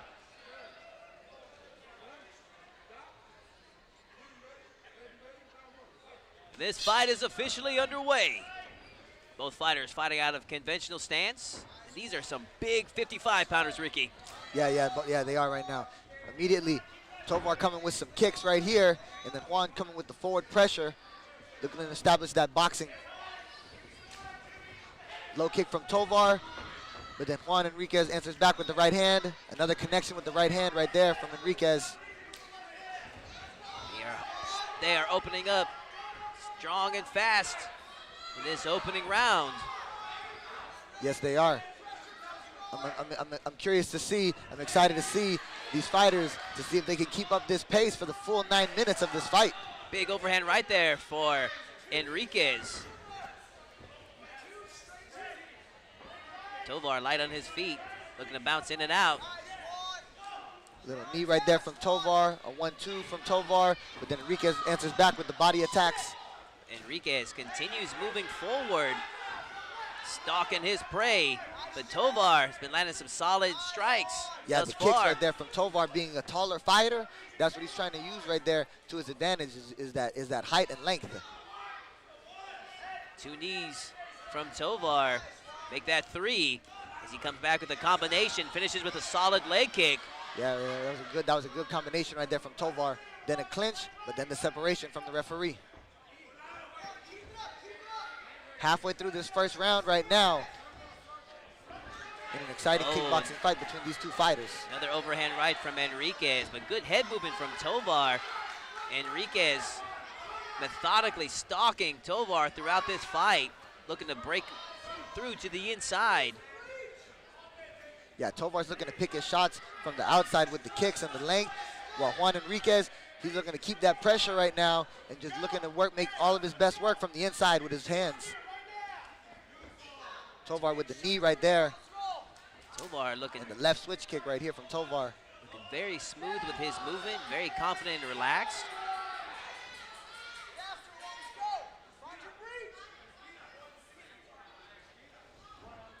Another jumping knee attempt right here from Chris Tovar. An exchange of right hands from both fighters. A jab from Tovar, the left kick from Tovar. Enriquez continuing moving forward, seeing if he can find his openings in the puzzle that is Tovar. Tovar. 3-piece combinations with the low kick right here. I'd like to see Enriquez answer back off of those kicks, especially this being the kickboxing fight. One fighter attacks you, you get hit, you have to hit back. You know what I'm saying? Answer back in. Enriquez now has Tovar backed up against the cage. Can he make something big happen with it? And round 1 in the books. Exciting first round in this kickboxing matchup. Yeah, that's a very good first round right there. Really exciting kickboxing action right there from these two fighters. I'd have to give a solid lead in that round to Tovar. Tovar had some solid combinations and was just always putting exclamation point at the end of his combinations with that low kick. Yes, I agree with you on there too. Tovar mixed it up a little bit with the kicks, especially from the southpaw stance. He was ripping the left kick and trying low kicks in the knees as well. You know what I'm saying?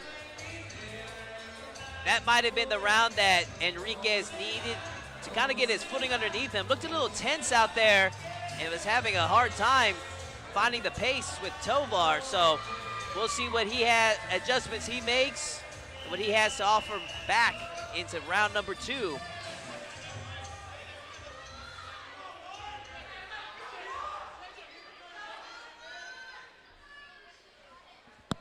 Let's see if Enriquez continues to press forward.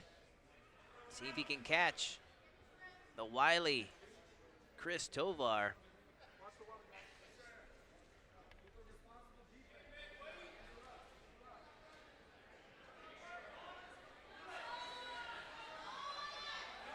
Quick timeout to clean up a slippery spot on the cage. We have round 2 underway.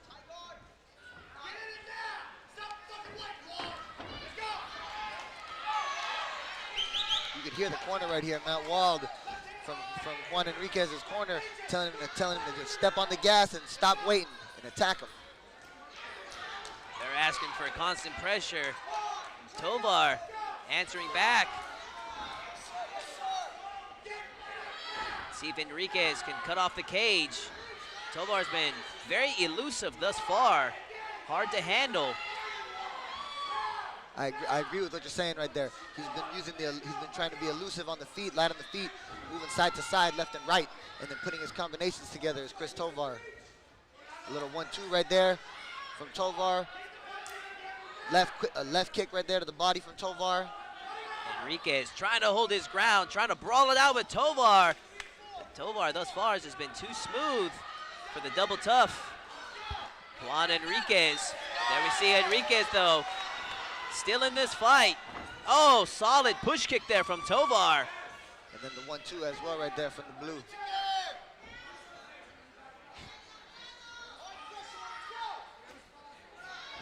The left hook, the left kick from Tovar from the southpaw stance, switching back to ortho. Juan Enriquez comes back with the right, left, left, left, right. The left kick again from Tovar from the southpaw stance. A 1-2 and then the left knee from Tovar right here. Juan Enriquez comes back with a 1-1 body attack as well.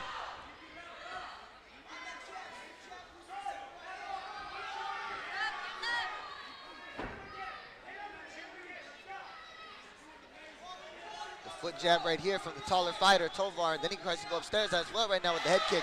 But then Juan Enriquez answers back with the right hand, coming through. A shake of the head from Tovar, trying to say like it didn't hurt him. Now we're seeing a little bit of everything from these two fighters. Just a little bit ago we saw them fighting almost like they were in a phone booth at close range. Now they're taking it to the middle. Yeah, I'm a big fan of kickboxing fights inside the cage, you know what I'm saying?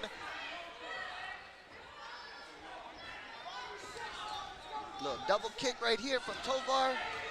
Enriquez comes back with the body work and then the hooks upstairs. Right hand, then the left hook again. He's trying to split the left. These two are thrown down here at Elevate Fighting Championship. Yeah, you know they be delivering the action over here at Elevate FC. Tovar now presses Enriquez against the cage now. Let's see what he can do with it. Yeah, the big jumping knee right there from Tovar. That's a big explosive move, but he's been, you know, he practices that a lot, and he's been using that throughout this whole fight. Enriquez coming with a furious flurry of punches right now to seal, or to end this second round. Round 2 in the books. Both fighters finishing strong in that second round. Enriquez comes alive a little bit in those last 5 seconds, but I think it was too little too late as Tovar is in full control of this fight. 2 rounds in. Let's see how Enriquez adjusts and answers back in the third and final round, because thus far I have it 2-0 for Tovar heading into the third. I've been wrong before, as I was wrong earlier in our split decision fight. But yeah, great fight so far right now between these guys.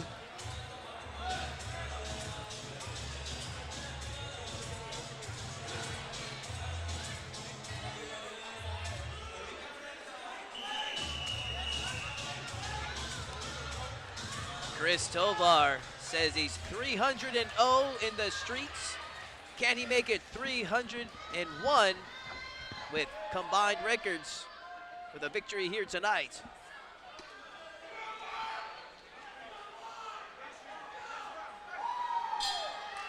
Third and final round.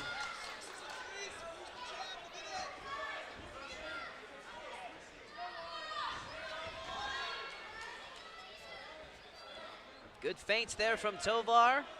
Yeah, Tovar's done a good job of switching between his attacks from an orthodox stance and a left-handed stance as well throughout this fight.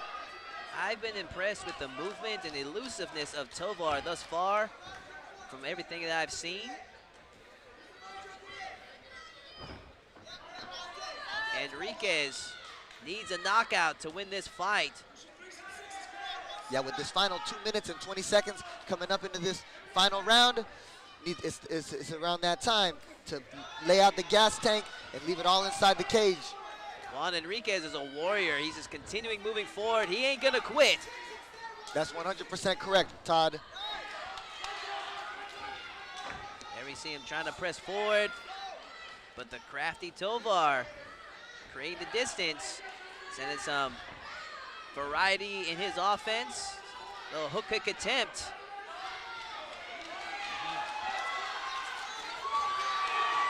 Ooh, they exchanging some fists right here in the center of the cage right now.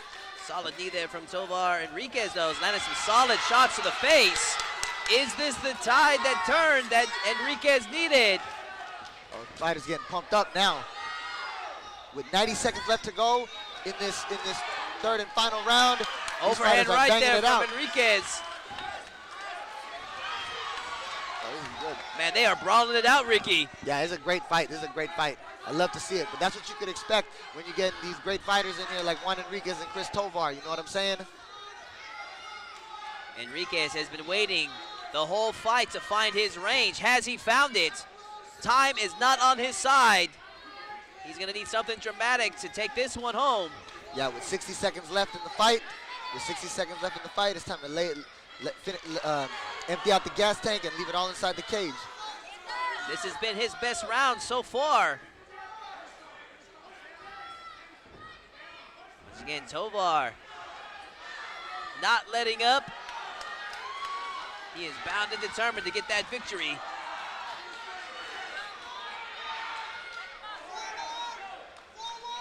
Thirty 1, seconds 2, 1. left. The Let's knee see who from can Tovar. finish stronger. Another jumping knee right there from Tovar. The right hand, the uppercut from Enriquez. The jab from Tovar, the right hand from Enriquez. Left hook to man. the body from Juan Enriquez. The uppercut, the left from Tovar. Man, these guys are just swinging all the way to the bell. Man, 10 seconds left, and they're just saying, "To heck with it, we're just gonna throw down to the Man, end." The crowd is going wild right now too. I love to see it. These fighters are banging it out. And Juan Enriquez and Chris Tovar go the distance in a barn burner firefight. How do you like it, Ricky? That was a great fight. I'm glad we got to see that one cage side. You know what I'm saying? Much respect to both these fighters. They were in there. They laid it out they laid it out on the line inside the cage. Heck of a performance from both fighters. Enriquez came on strong at the end, but I think it was too little too late as Chris Tovar, with his elusiveness and movement in the cage, was able to land some spectacular shots here tonight in his performance. I give him the nod. I think he's got this fight. But we shall see the official score here shortly as Colin Cantrell is making his rounds to the judges to add up the scores. Thank you all that are joining us here tonight on ClearLifeMedia.com. I am Todd Moore calling the action here with the Ultimate Fighter, Ricky T, as we just got done seeing an awesome kickboxing fight here tonight. Chris Lopez and Elevate Fighting Championship producing the best cards in Texas with our hybrid matchups, mixed martial arts and kickboxing. And right now we're about to make this fight official as we have our announcer Colin Cantrell discussing with the referee the final decision. Let's hand it over to Colin. Ladies and gentlemen, round of applause for these two fighters. Great fight. Leaving it all in the cage. We're going to the judges' scorecards. The judges score the fight 29-28, 29-28, and 30-27. All three for the winner by unanimous decision. And now undefeated in the cage, Christopher Tovar.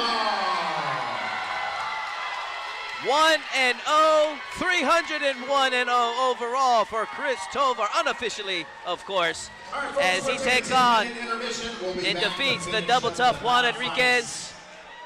Great fight, Ricky. Yeah, Tovar, he fought a good fight right there. He implemented his game plan. Used his moves to his advantage, and he got the win tonight. Congratulations to Chris Tovar, put on a heck of a performance. Did I hear that we were going to a intermission? Stay with us, ladies and gentlemen. We will be back shortly as we take a brief intermission. We still got 6 more fights for you.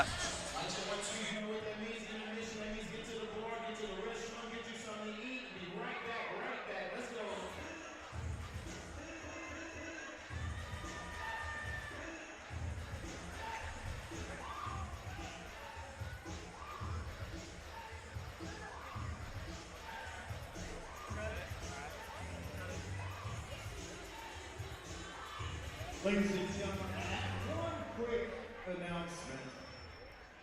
Earlier tonight, we had a split decision, and upon review, one of the judges realized that we had scored it the wrong way. So, in the Brian Gutierrez versus Sean Shee fight, the actual winner by split decision is Sean Shee.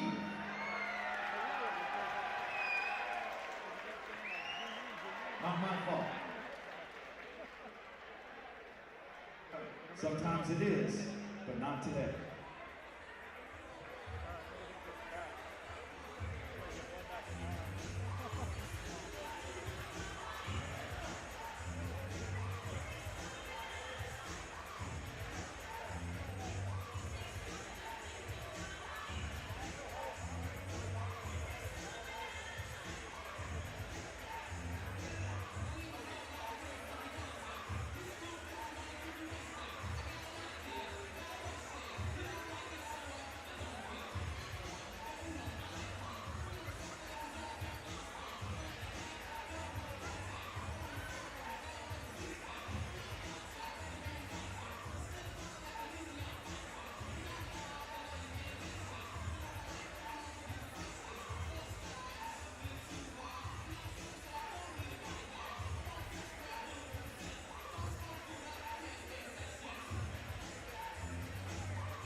officials, please report cage side. All officials, please report cage side.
Gentlemen, we're getting ready for the next one. Please help me welcome to the cage, representing Armor MMA, Urban Lopez.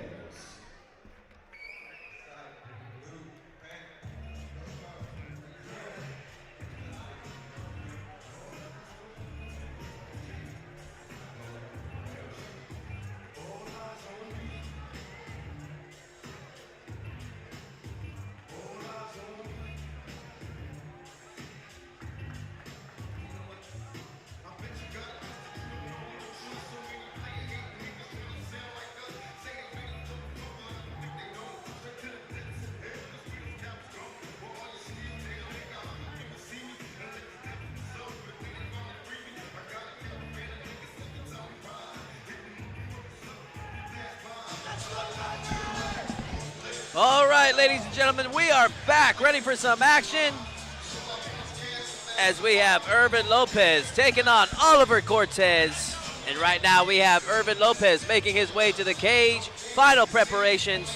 And Ricky, right before, actually at intermission, we heard of a heartbreaker as they actually saw that they had added up and tallied the official decision for Sean Shee and Brian Gutierrez. As it turns out, Sean Shee did in fact win by split decision. That has to really suck. Yeah, bro, that was crazy. I mean, like 30 minutes after the fight, then they say like, oh, actually the decision was wrong. It was on the cards. That was crazy. But I guess you were right. Sean Shee did get the win. AS5 MMA, Oliver Cortez. Urban Lopez ready for action as we see his opponent, Oliver Cortez, 5'8", 155 pounds, representing ACS Gym, currently sitting at a 2-0 record. Not a bad start for your amateur career, Ricky. Yeah, 2-0 right now, looking to make it 3-0 and continue climbing the rankings. You know what I'm saying? We're gonna see what Oliver Cortez is bringing to the cage tonight. There we see head coach Drew Radicek out of ACS, fighting out of Texas City, Texas. Oliver Cortez with the final instructions from his coach. We've seen ACS fighters so many times in this community, and they always bring it ready to fight. They have a strong grappling background, but they can mix it up with pretty much anything out there, Ricky.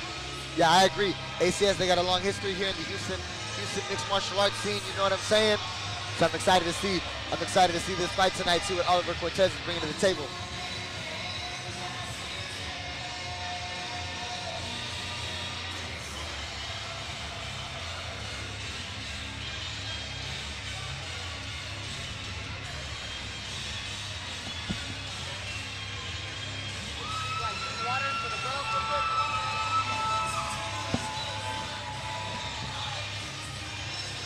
There we see him, Oliver Cortez, ready for action. Let's hand it over to Colin Cantrell to introduce these two fighters.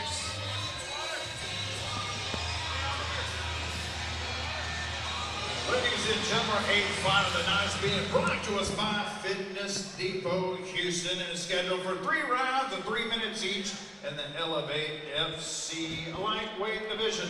Introducing first on my left, fighting out of the blue corner. He stands 5 feet 8 inches tall, his official weight 155 pounds. Undefeated so far with 2 wins and no losses. Fighting out of Texas City, Texas, Oliver Cortez!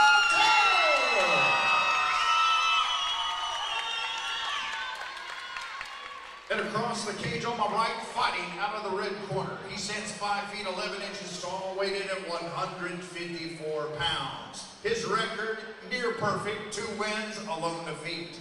Fighting out of Bar, Texas, by way of Houston, Texas, Irvin Lopez. Referee in charge of the action, Jeff Rexford.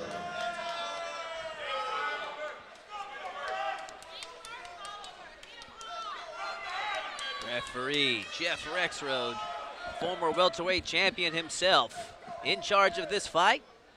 As we have Irvin Lopez, Oliver Cortez, and this fight is officially underway.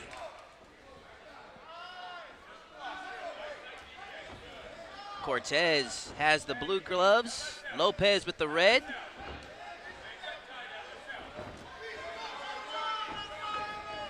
These guys exchanging right here. The right hand of the body right there from Cortez. Lopez with the kick and then the right hand. Low kick and then a 1-2 from Lopez. Then another kick down the center line. Another kick down the center line. 3 kicks down the center line. Cortez trying to close the gap. Closing the gap. That is what he did right there.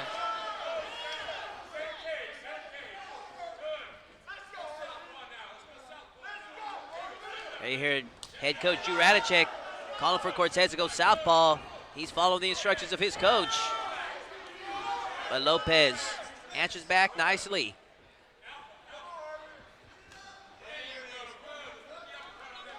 Cortez comes right back to conventional stance. Switch kick right there from Lopez.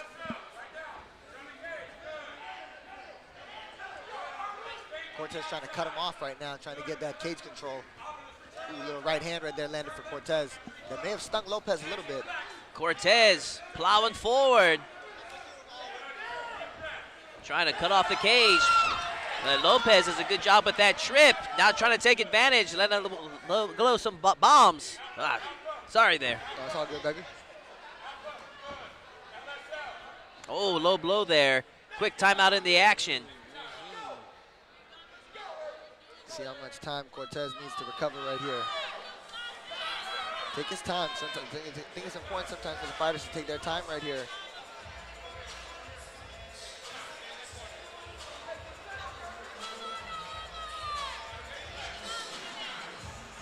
How much time did the fighters have for a foul, Ricky? 5 minutes, I believe.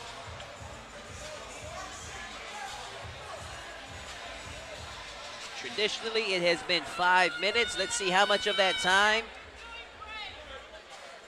Cortez needs. All right, here we go. Back to the action. Back underway. Still our opening round in this 155-pound matchup. So we have Lopez taking on Cortez. It's been an action-packed round thus far. Yeah, Lopez showing that footwork right here, moving right and then left, just moving ever so slightly away from the punches right there. Then right there, Cortez lands a left hook, but then Lopez coming through with another combination of the hands, and the leg as well. Lopez now with a crafty combination there, going high, going low. Yeah, he's getting really, really aggressive right now as Lopez. He's smelling blood, and he's throwing his strikes. Lopez being patient, using Cortez's aggression against him. As Cortez has been moving forward the whole fight, Lopez has been doing an excellent job in just staying elusive and getting out of the way. Yeah, right there. Cortez landed that right body kick. And then Lopez landed the right hand though right here. He's just mixing his combinations up between his hands and his feet and attacking different levels of the body. Big leg kick there from that left Lopez. wrist to the body, to the gut. That one hurt him right there for sure. It did. Cortez is hurt, but he will survive the first round. Big opening round for Irvin Lopez. Pretty easy round to score there, Ricky. Yeah, he was mixing up his combinations really well. Lopez was attacking the head, attacking the legs, and attacking the body with different attacks, the fists and the kicks. He was really showing that in the combinations.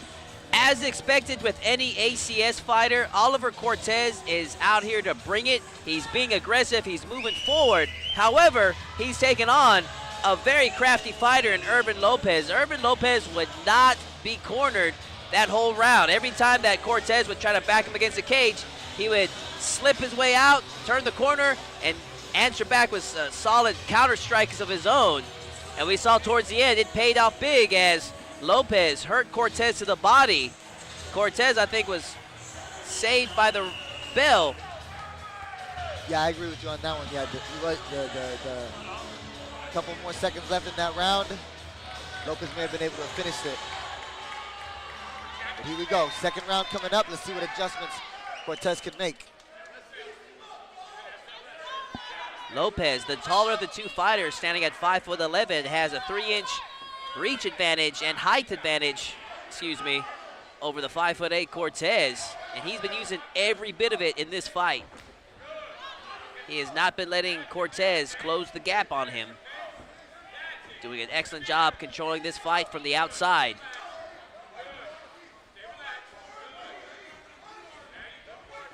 Oh, straight left, right down the middle. Lands big for Lopez. Yeah, and then again, like I said, he landed that left, then he went with the right, and then he still finished the combination with the low kick. It was good to see in these combinations. Now from the southpaw stance, Lopez going for that left body kick as well. But Cortez, he still continues pressing forward, and now he's going for this double leg takedown right here, looking to see if he can finish this one right here and shift the momentum of this fight. And now Cortez finds himself in the best position he's been in this fight right now, enjoying this top half guard right now. First takedown of the fight as Oliver Cortez enjoys top position, raining down some elbows to the thigh. Still has his head trapped though, which is limiting his movements. We saw an arm-in guillotine earlier tonight, Ricky. Could we see another one here? Lopez doesn't seem like he has the angle quite right now, but for sure, Cortez needs to acknowledge that grip on his neck right now to try to get his head out, then try to establish that position to get his head a little bit higher and suck out Lopez's hips from the wall, and then look to land some ground and pound. And Cortez finally in half mount position, freeing his head. Now seeing if he can get the space he needs to land some ground and pound. Lopez recovers a close guard right here.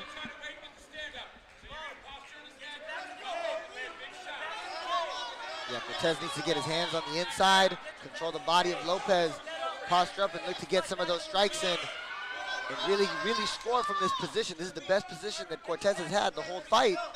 Thinking Cortez is fishing for a triangle. Lopez. Cortez needs to be careful there, letting Lopez control his wrist like that.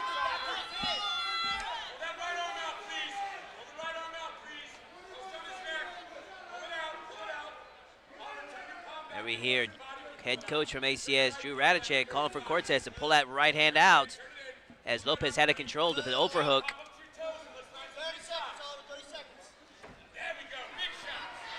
Oh, there we go. Right, Cortez now landing some solid ground and pound.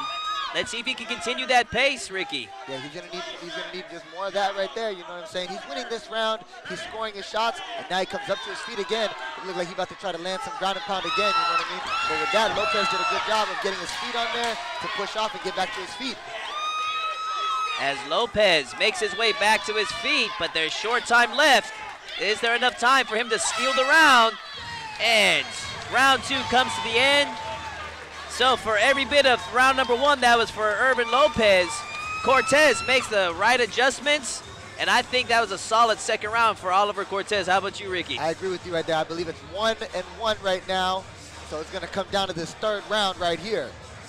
Let's see who's got it in him right now to really put the final finishing touches to seal the deal and win this fight. Who wants it more right now? in this third and final round coming up. Lopez shows you what he can do from his feet, controlling the outside. Cortez shows you that he can be superior when it comes to the grappling. So this is really a matchup of who can impose whose will on the other in this third and final round. I agree. It's gonna be an interesting finale to this story. We are about to see it in just a few seconds. This is what fighting is all about. Even fight going into the third and final round. A battle of wills. Will Oliver Cortez improve to 3-0? Or will Urban Lopez, crafty individual, improve to 3-1? Here we go.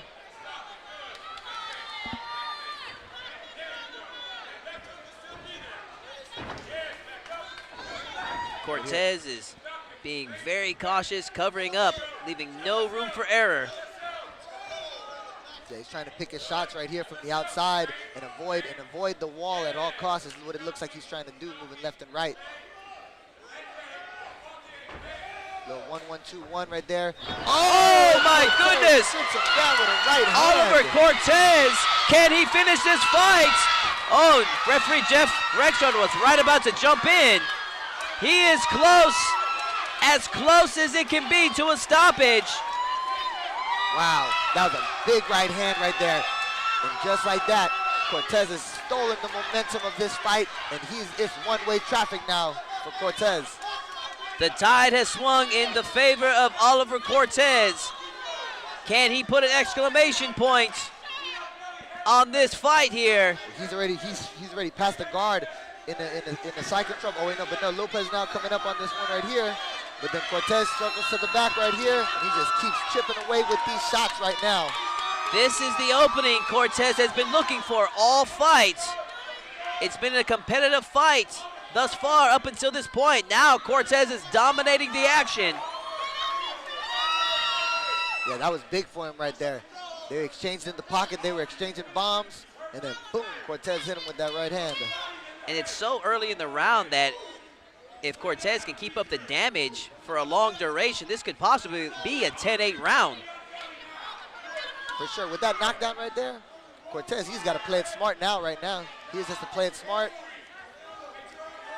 get to that dominant position, but he could also still finish the fight if he just gets to one more dominant position. But Lopez continues to fight, and now he's back up on his feet right there. Not giving up, not quitting right now. And Lopez is a warrior. He still has a lot of fight left in him. Wow, oh, we had a mouthpiece out right here. Jeff Rexrow, let's see if he just puts it right back in. And then a point from Lopez. Go ahead, put the mouthpiece back in, and let's get back to banging. Didn't even wash it out. That's what I like to see. Yeah, man, these guys are some warriors right here, and they're throwing down in the Elevate FC cage. Man. Oh, wow. My Cortez coming goodness. with some bombs right now. Urban. And then a big lift and a dump in for the double leg and a side control for Cortez. Wow. My goodness, Urban Lopez was right on the brink of defeat, but he has hung in there. But this is Oliver Cortez's rounds, as Oliver Cortez is riding his way out to a victory here tonight if he can finish this round. And he does, as Urban Lopez and Oliver Cortez go the distance in probably our most skilled fight of the evening. Yeah, that was a very exciting fight. That was a great fight. I really enjoyed watching that.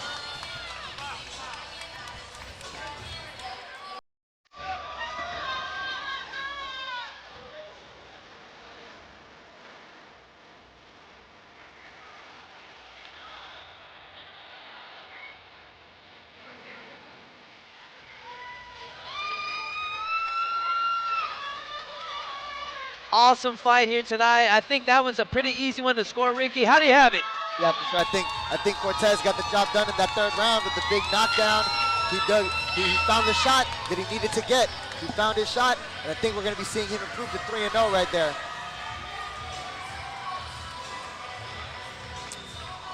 Rough start for Oliver Cortez as Urban Lopez was imposing his skills from the outside and ripping Cortez in that first round. but Cortez stayed the course, was able to implement the grappling, mix it up, and had a huge ending to that third round. Yeah, that knockdown came down really exciting. I was dang near out of my seat when he landed that bomb. Let's make it official and hand it to Colin Cantrell.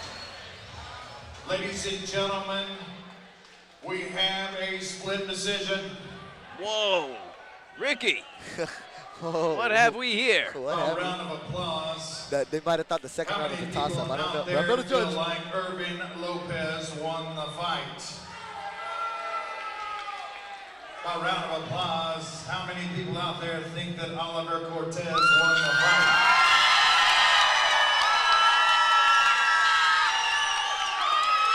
Judge Patrick Patlin scores the fight 29-27 for Oliver Cortez.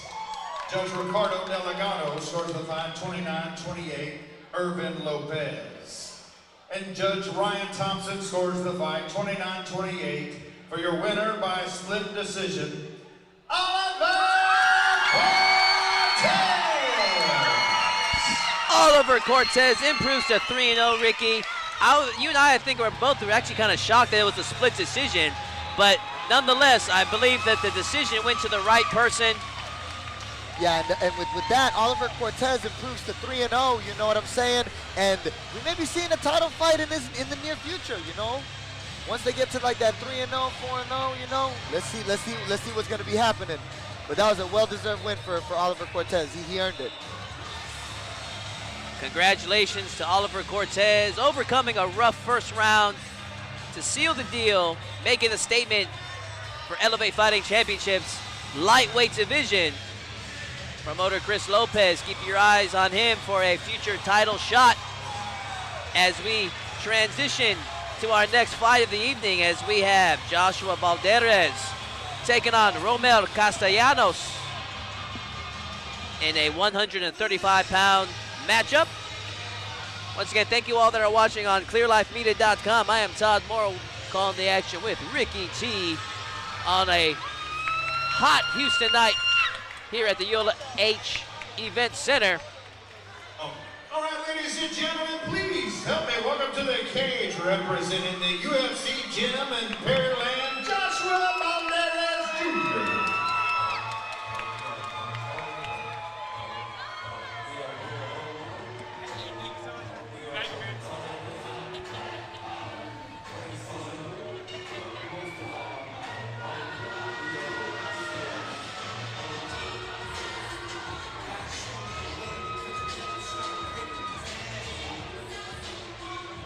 There we have him, Joshua Balderas, 5'5", 135 pounds, representing UFC Gym Pearland, fighting out of Houston, Texas. Looking for his first victory here tonight as he takes on the double tough Romel Castellanos.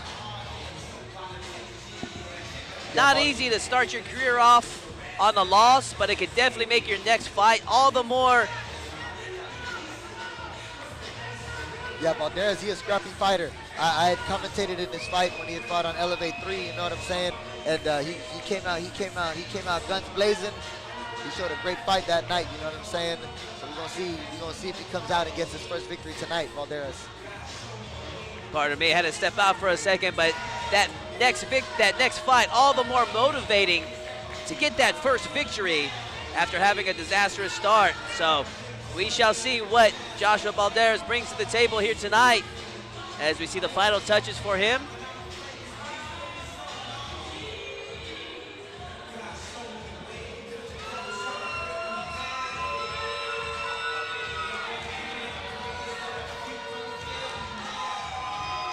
Joshua Balderas, ready for action.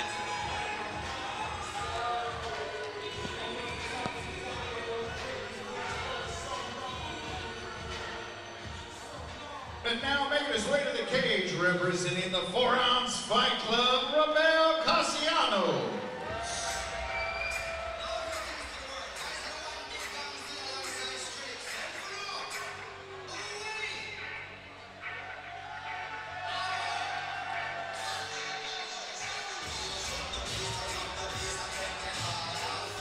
Romel Castellanos, 5'10", 135 pounds, representing 4 Ounce Fight Club,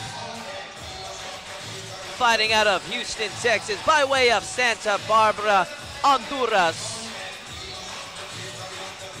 For the last 15 years, 4 Ounce Fight Club has produced some of the best fighters out of the Houston area. We've seen them in so many mixed martial arts shows over the years, Ricky. So he's got himself quite the gym representing him tonight. Yeah, for sure. 4 Ounce Fight Club, they're like I said, they're a staple over here of the Houston MMA scene. You know what I'm saying? Shout out to one of the Houston OGs, Houston legends, Daniel the Pit Pineda. We got Machine Gun Young over here. You know what I'm saying? The OGs, the Houston legend like this. Let's go. Come on. Final touches for Romel Castellanos.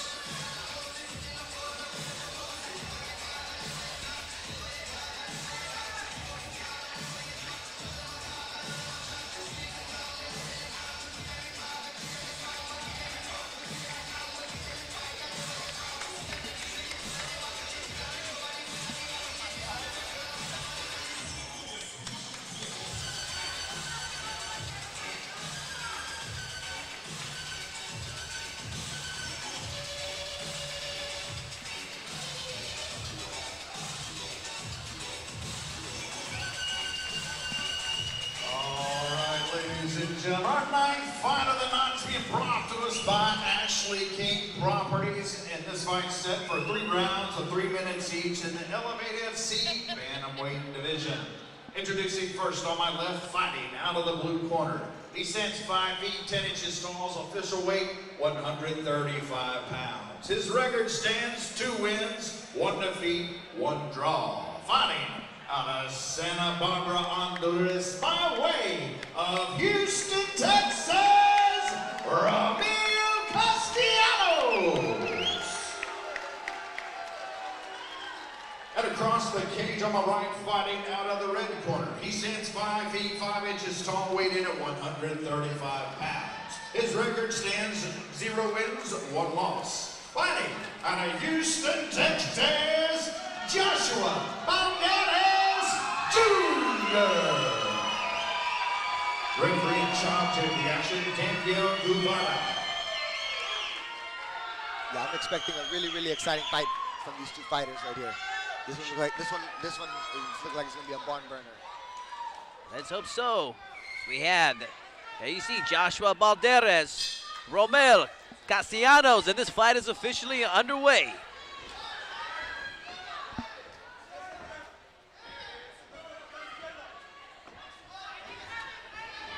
Castellanos there with the body kick. Ooh. Balderas. Oh my goodness! Balderas! Balderas right there. Now he's swarming them right here. Oh, and now he's looking to take the back right here. Okay, okay. And then he sits him nice down drag down by Balderas. That was nice. He hurt him with the left hook. Then he got to the grappling exchange and put him on the ground. Balderas should probably capitalize on this position and land a couple more strikes right now while he still has his opponent a little bit dazed. We're still early in on the fight, Ricky. Can Balderas make this a quick night? Castellano doing a good job right now of recovering recovering the guard right now, getting his legs back involved. He's got a right arm underhook right here, so he's trying to look like he's not trying to get back up to his feet. But Balderas, though, he's hip to that. Now he's in a front headlock position.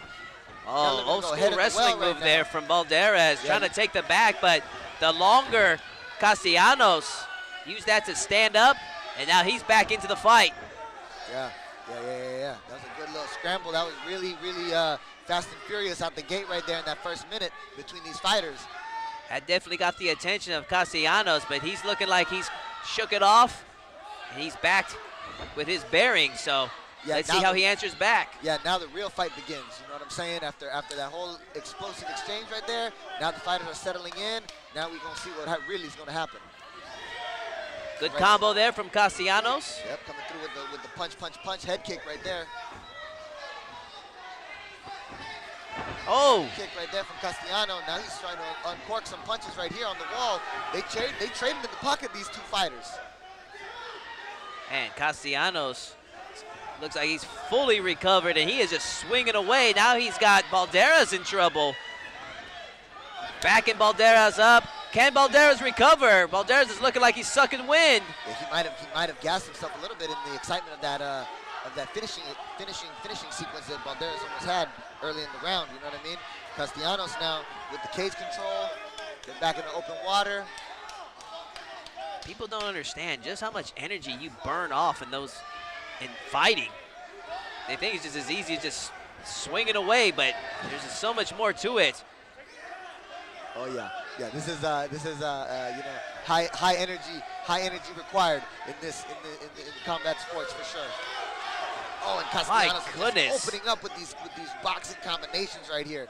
Really looking like he's finding his mark, being the taller fighter. Oh, a little spinning hook kick right here from Castellanos. The right hand going for a double leg right here. Man, I'm impressed with the chin of Balderas. I mean, Castellanos is just swinging away, just 1-2, 1-2, 1-2. And Balderas was just eating him, plowing through. And he made it to the end of that first round. Yeah, Balderas, he came hard in the first opening sequences of that first round, but then Castellano, he looked like he was going harder in the second half of that first round right there. You know what I'm saying? So interesting. We'll see how the judges score that one. Curious to see what adjustments Balderas' corner right there was shouting to their fighter, trying to get him ready for this second round.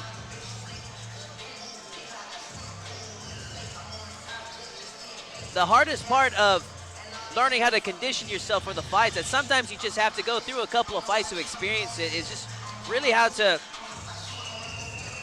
invest your energy, how to pace yourself properly. And some people are only conditioning themselves just for like that first intense moments, and then they just completely go have an energy dump. And that's part of the experience of these amateur fights that helps fighters transition from the 3 3-minute rounds to the 3 5-minute rounds. For sure. Like with anything, the more you do it, the more experience you gain, you're only going to get better. You know what I'm saying? And it's all a learning process. All right, here we go. Second round between these two fighters. Balderas looks like he's got some wind back in his sails again now. So now they're going to start. Let's see what's going on. Little 2-2-1-2 right here from Castellano. Man, these two are opening up the second round hard and heavy as they are thrown down here at Elevate Fighting Championship. Yeah, I wouldn't expect anything less from these fighters in the bantamweight division. You already know. The bantamweights, they come to bang. Balderas going low to the body. Castellanos answers back. One heck of a fight thus far. Yeah, he's doing a good job of using those kicks right there as Castellano, but then Balderas, just like I say that, he comes with 2 kicks of his own. Nice left hook to the body right there from Castellano. Then he comes back with another right, left, right, then another right, and he's just throwing some combos right now as he's got Balderas trapped on the fence. The clinch and then to the knee, then the right hand.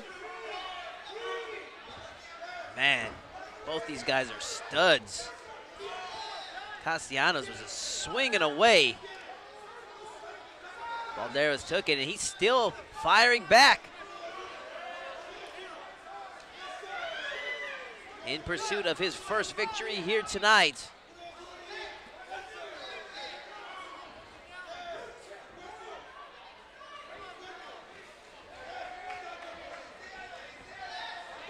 Another left hook to the body. Another right hand right there from Castellanos. And he's coming through with the pressure. The clinch into the knee. The right hand from Castellanos. Man, Balderas is nothing but heart, man. He is taking everything that Castellanos has to offer. And look at that. That was a great double leg sequence right there, you know. He needed something. Castellanos was catching him with the hands right there. So Balderas needed an adjustment. He committed fully on that double leg, put him all the way to the ground. Now it's time for him to get some shots of his own in right now. Now he enjoys top side position. Let's see what he can do with it. Yeah, when you're here in these top grappling positions, you know, got to get those shots in right there. It's free punches. Free punches, you have to just focus on how you're going to control them, get those strikes in. Now he's looking over here for an Americana right now. Can he score this? This is Jiu-Jitsu 101, that Americana. And Castellanos once again scrambles back to his feet. Yeah, with that escape, now he's back to where he wanted to be. And now Castellanos goes back to throwing the boxing combinations right there. The left switch kick to the body, he's been using that all night tonight. Then the right kick to the body, the right left. The story of this fight is looking like Castellanos is having more success when they're on the feet. Balderas scoring big when it comes to the takedowns. And as I say that, Balderas has landed some good shots there. End of round 2, much better round for Balderas in round 2.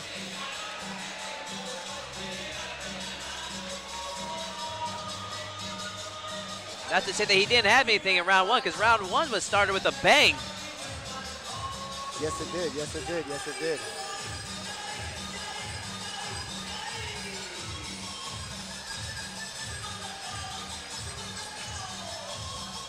Right there, you see Balderas' corner offering a seat. I always opted to sit in between rounds, and sometimes you got the fighters as for a psychological edge, like to stand in between rounds to put that psychological edge in their opponents. Some of them feel that they get their legs stiffen up a little bit if they sit down in between rounds. It's all as a matter of preference. I always opted to preserve that energy as much as you can, recover, take that minute breather, relax. Here we go, third and final round. As we say that, Balderas is looking ready to go.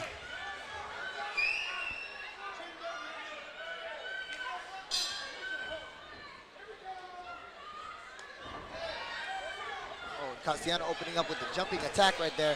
Balderas, though, stuffing the takedown, coming with a kick of his own. Another kick of his own from Balderas. Little shimmy, fake, into the double leg on the wall. Man, Balderas has came out in the third round ready to go. Yeah, the last 3 minutes right here, it's time to lay it all on the line right now. He's coming out with a level of urgency. That's what he needs.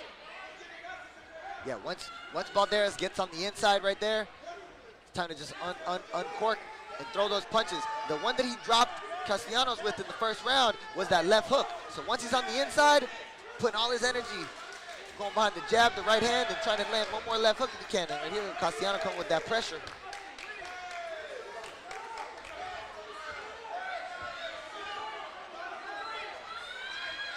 And these two are leaving it all in the cage here tonight at Elevate Fighting Championship. Yeah, it's been an exciting fight for these two fighters for sure. Takedown attempt once again from Balderas.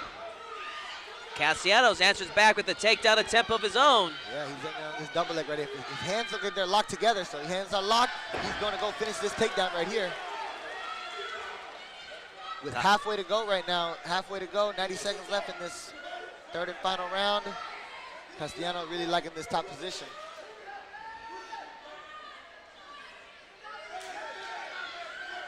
Top side control, top half guard side position for Castellanos. Minute 15 left. Let's see what he can do with it.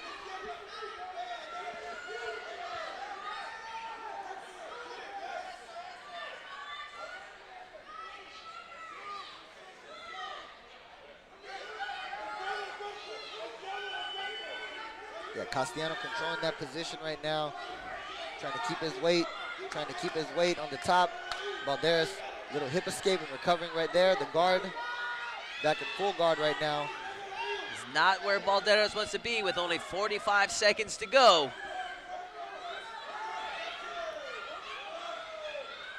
Castellanos riding out the time. 235-pounders have left everything on the cage here tonight. Yeah, it's been a great scrap between these two fighters. 20 seconds to go, coming on the closing seconds of the fight.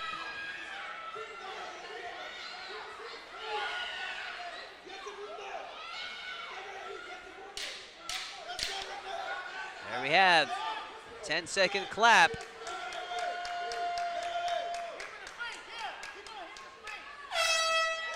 And Joshua Balderas, Romel Castellanos go the distance here tonight at Elevate Fighting Championship. One heck of a contest, Ricky. Yeah, that was a good scrap between these two fighters right there. I really enjoyed watching that one. Castellano, he was a little bit crisper on the feet, on the stand-up exchanges, you know what I mean? So I gave him a slight advantage in this fight right there. You know, he was throwing a little bit more volume in the strikes, landing a little bit more in those rounds, you know what I'm saying? We'll see what the official decision is. As Romel Castellanos, both fighters displaying the skills that they have here tonight. Man, Castellanos was throwing some bombs, and Balderas just continued pressing forward. Impressive performance from both fighters. Yeah, much respect to both fighters, for sure. We still have 3 fights left, ladies and gentlemen, including our main event, as Josh Thomas takes on Thomas Laredo for the belt. We have our ring announcer, Colin Cantrell, tallied up the scores. Let's hand it over to him and make this fight official.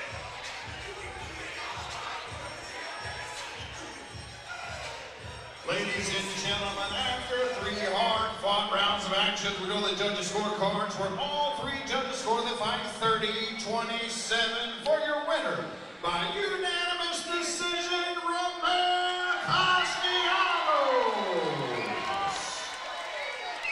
Nice job to Romel Castellanos. He earns the victory here tonight over the double tough Joshua Balderas.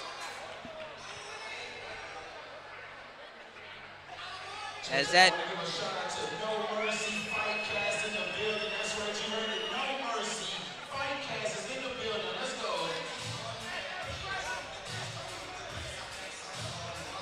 so the winner goes the spoils. As we move on to our 10th fight of the evening, ladies and gentlemen. We have Chang Lu taking on Nyan Tryon Beck in a middleweight matchup. The big boys, our biggest fighters on the card tonight. Yeah. Nyan Beck, he comes with some bombs, you know what I'm saying? So we're gonna see what's gonna be going down tonight in this middleweight matchup.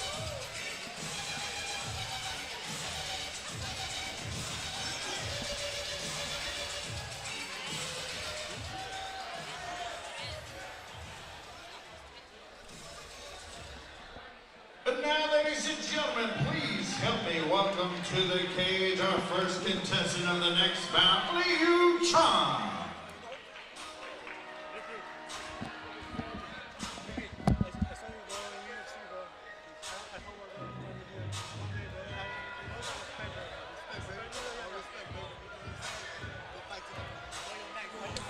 Here we have Chang Lu, 185 pounds. His gym is listed as independent, so self-trained. This should be interesting. Fighting out of Austin, Texas.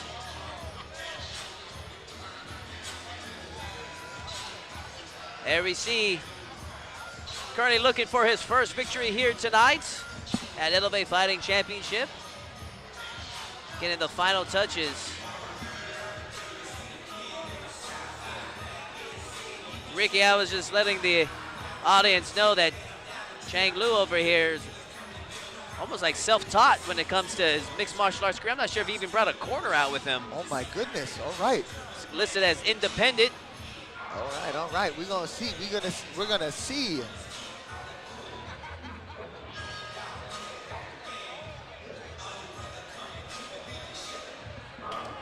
And now, ladies and gentlemen, his opponent makes his way to the cage representing Liberty Brazilian Jiu-Jitsu, Nyan Beck.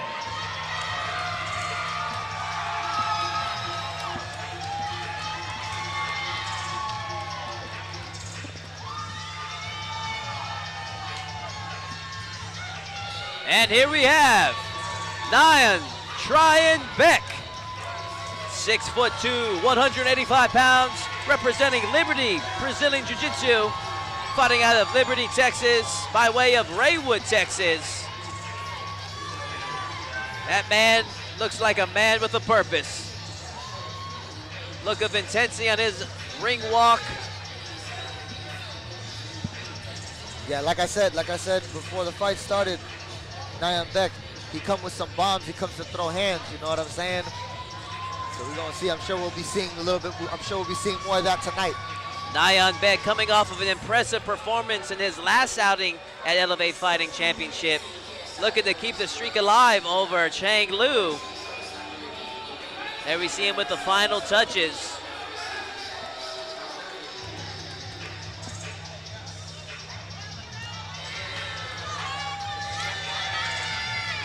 Man, Nyan Beck, man, that dude looks intense. Yeah, he's got that look in his eye. He's got that look in his eye right now. Let me just say this, I'm glad I'm not standing across the cage from that man. Nyan Tryon Beck, ready for action.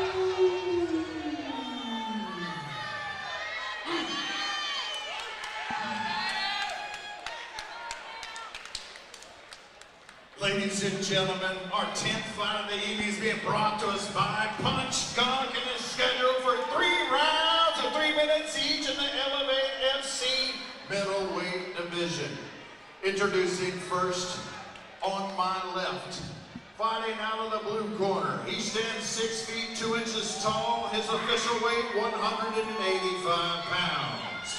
His record is undefeated, 2 wins, no losses.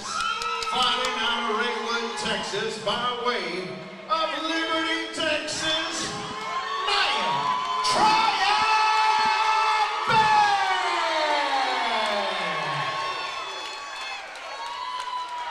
And across the cage on the right, fighting out of the red corner. He stands 5 feet 10 inches tall, weighed in at 185 pounds. His record stands no wins against a single defeat.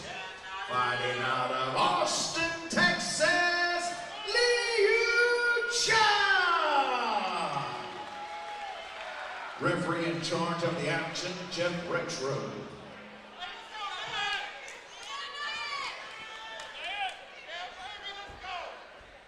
Liu Chang, Nyan Tryon Beck.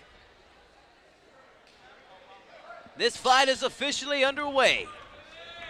Don't blink, ladies and gentlemen. Oh my goodness, already Beck. Oh my goodness, right out the and gate this right fight there. is over. It's over Not even already. 10 seconds, Ricky. 8-second knockout, Ricky. My goodness. Wow, wow. So I told you. Hoo-wee. Let's get a shot of Chang's eye. Big cut over the left eye. I mean, those punches were for real, ladies and gentlemen. If we get a shot of Liu Chang's face, the doctor is currently working on the cut that Tryon Beck busted open with just 2 punches, Ricky. Yeah, literally they met in the center of the cage and they just started exchanging, you know what I'm saying? And Nyan Beck, he just split the punches, landed his shots they needed to, turned his body into it, bing, bang, boom, that's all she wrote. Elevate Fighting Championship has a potential star on their hands with Nyan Tryon Beck. He brought a presence, an aura with him to the cage, Ricky, almost like Mike Tyson-ish. I mean, sometimes you can say a fight is won or lost right before the fight, and man, that ring walk was just so intense. I mean, we just had a feeling we were going to see something special here tonight. Yeah, I was really, really impressed by that one. You know, I believe that moves Nyan Beck to 3-0. Give him a title shot. Seconds in a round, your winner by TKO, Nyan Nyan Tryon Beck. Beck with the KO victory here tonight. 7 seconds. It is that time for this young man to take that step to the next level. We shall see him in future Elevate Fighting Championships. We'll see step up in level of competition, and we will be watching closely the career of Nyan Tryon Beck. Definitely has a presence. We shall see how his career progresses.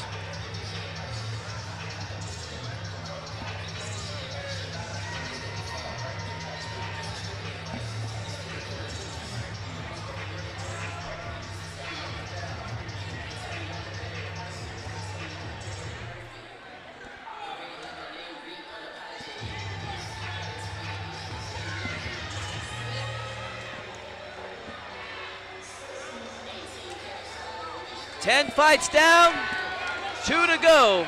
Our co-main event, 5 rounds, as Julian Cisco will be taking on Sebastian Rodriguez in a 125-pound barn burner.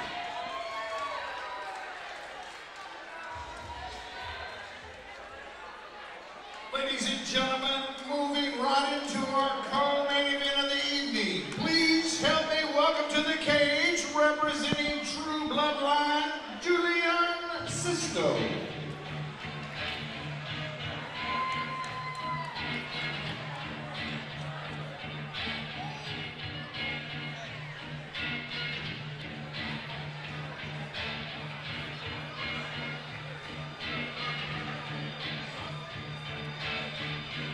Here we have Julian Cisco,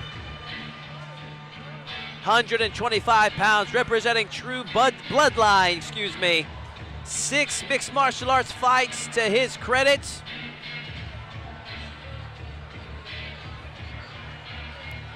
Looking for a big win here tonight over the double tough Sebastian Rodriguez. There we see him with the final touches. 3 wins to his credit. Will tonight be number 4.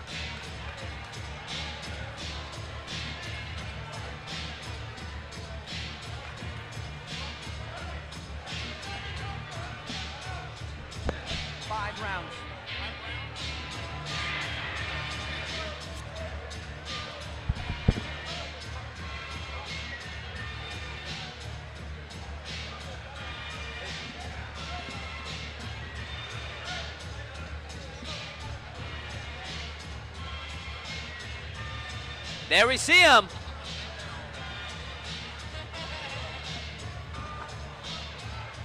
Julian Cisco, ready for action.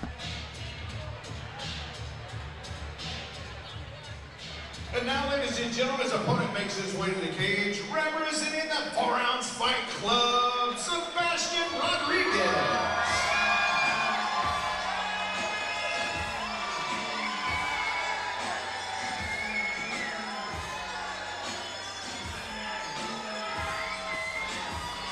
Sebastian Rodriguez, 5'7", 125 pounds, representing 4-ounce Fight Club, fighting out of Houston, Texas.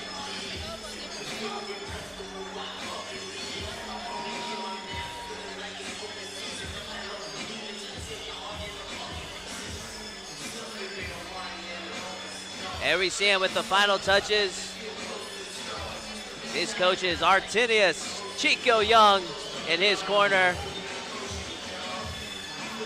along with the 4-ounce fight crew. A lot of experience behind this man.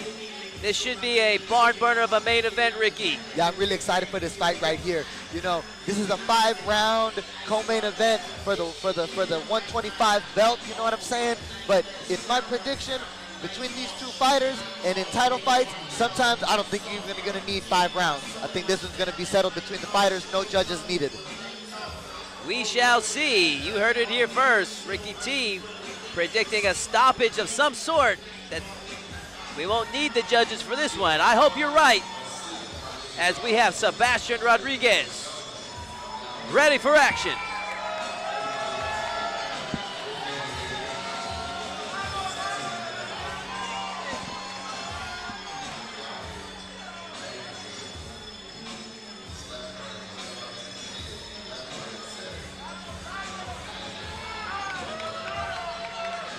Ladies and gentlemen, our co-main event of the evening is being brought to us by Valerie Delgado Insurance and will determine the next Elevate FC Flyweight Champion.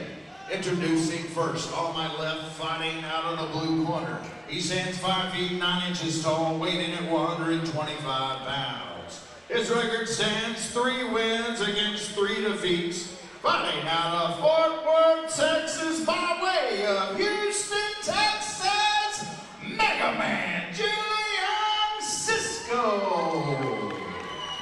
I got it sweet. Across the cage, 5 feet 7 inches tall, also weighed 125 pounds, a perfect record, 3 wins, no defeats. Fighting out of Houston, Texas, Sebastian Rodriguez. Referee in charge of the action, JJ Ferraro.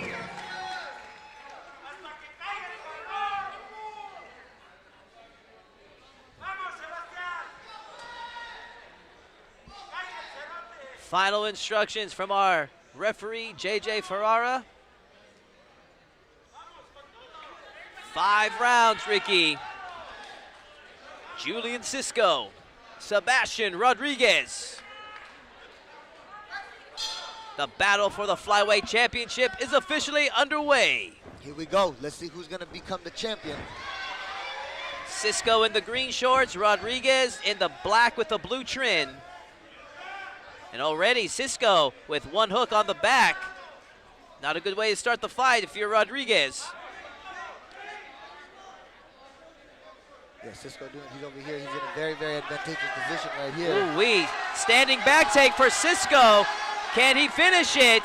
Oh, that's like the jawbreaker rear naked choke. And Julian Cisco is the new Elevate Fighting Championship flyweight champion. Wow, that was quick. Once he got to that back position, he used his jiu-jitsu technique right there, and wow, that rear naked choke came on there quick. That was like a neck crack too. That was nice.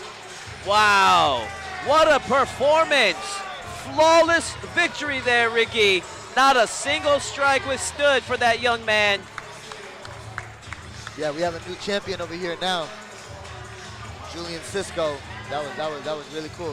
The young champ.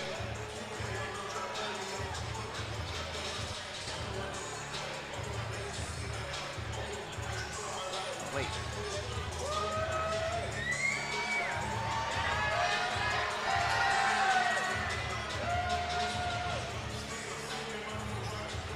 And I have to apologize to Sebastian Rodriguez because I think a mistake was made with this flip up of the names there. I'm sorry. Pardon me. Seconds in round number 1, your winner by rear naked choke and new Elevate FC flyweight champion Sebastian Rodriguez. Improves to 4-0, Sebastian Rodriguez. Man, hey, Sebastian Rodriguez, he looking like the truth right there, man. Got the belt wrapped around his waist right there. And we have ourselves a new flyweight champion here at Elevate FC. It's Sebastian Rodriguez. The big victory. I know he's feeling good right there. You know what I'm saying? Undefeated still. The future is bright right here for Sebastian Rodriguez.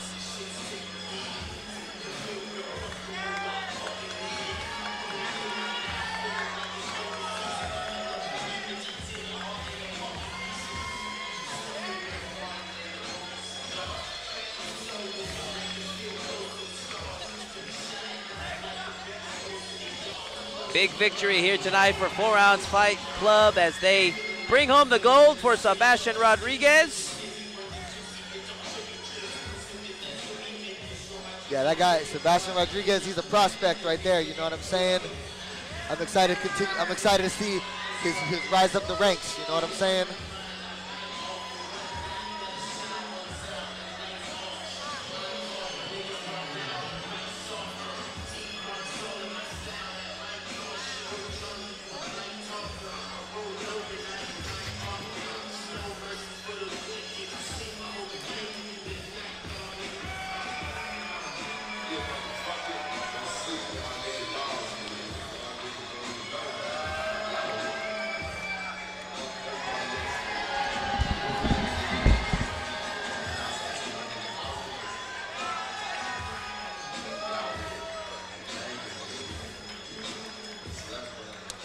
Ladies and gentlemen, please help me welcome to the cage our first contestant for our main event title fight of the evening. Representing Elite MMA, Thomas Laredo.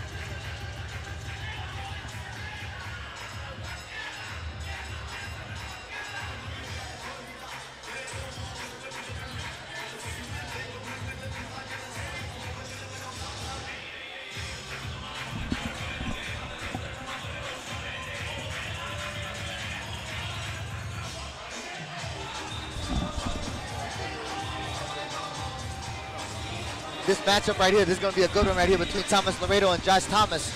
Man, two undefeated fighters, you know what I'm saying? I think this one's going to be the classic brawler versus grappler type matchup right here, you know what I'm saying? For the belt in the main event tonight on Elevate FC, I'm really excited to watch this one. And Josh Thomas, that's one of my teammates, one of my students right there, you know what I'm saying? And you know, we did a lot of training during this camp, every single week, all the days, you know what I'm saying? He's got a hefty test in front of him right now in Thomas Laredo.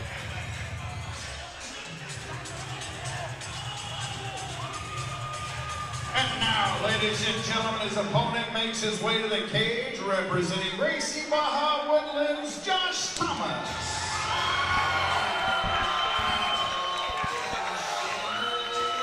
There we have him, Josh Thomas. Gracie Baja, the Woodlands. 145 pounds, undefeated at 3-0. Looking to make it 4-0 tonight if he can get past the double tough Thomas Laredo. 5 3-minute rounds for the featherweight championship. Yeah, this is the main event of the evening, the last fight of the night tonight. Man, it's been a great showing today here at Elevate FC 5. Man, I can't believe we made it to the last fight. But this one right here, this is going to be a barn burner for sure. My prediction again is the same, Todd. I think again, there's 5 rounds on the agenda, but I don't think 5 rounds are going to be needed for this fight tonight. We shall see. You had one heck of a prediction in that last fight, as Sebastian Rodriguez made short work of Julian Cisco. But right now, we have Josh Thomas with the final touches, and he is ready for action. 2 undefeated fighters right here in this matchup. Only one could stand at the top of the mountain as champion tonight. We're gonna see.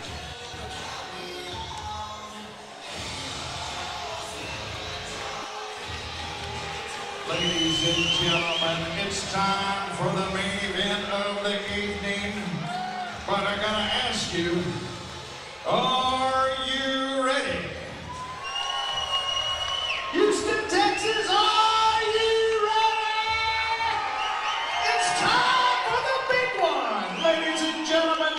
5 rounds of action in the featherweight division. This fight's being brought to us by the new law firm. Introducing first, on my left, fighting out of the blue corner.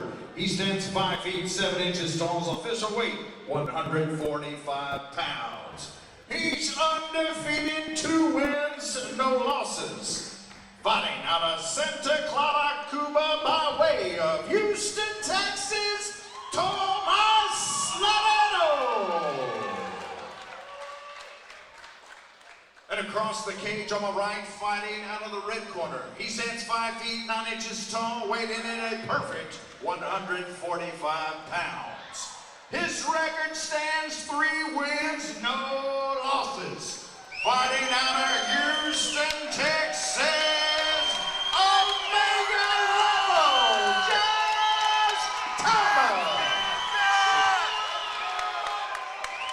Referee to give final instructions, Jeff Rexroad. Jeff Rexroad with the final instructions.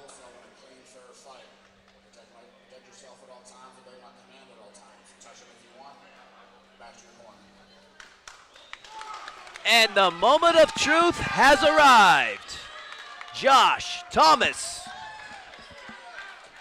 Thomas Laredo. The battle for the featherweight championship is officially underway.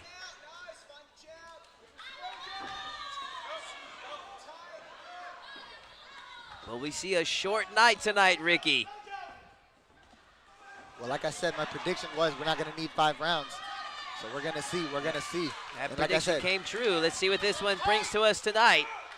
yeah, like I said, Thomas Laredo, in his last fights, he was winning with the big knockouts, with the big bombs, you know what I'm saying?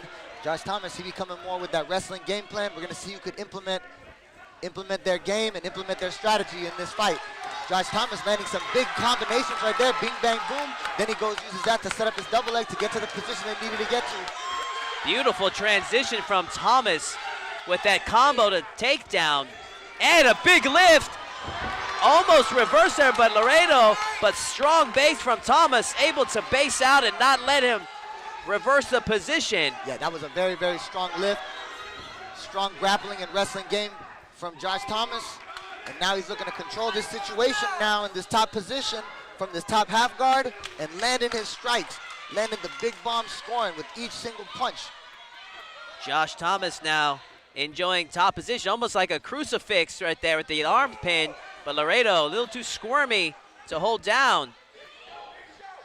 Yeah, Thomas needs to focus on just keeping that positioning, keeping that control little by little. You know what I'm saying? Laredo right here, though, looking with a right arm underhook. So maybe you're going to use that to escape right here. But Thomas is hip to that. He goes to the next position. He just continues transitioning. He Wow. transitions full mount now, looking to land some blows right here as he frames on the face while throwing these punches right here. Josh Thomas bullying his way to a mount position, now raining down shots. He's got 1 minute and 7 seconds left, Ricky.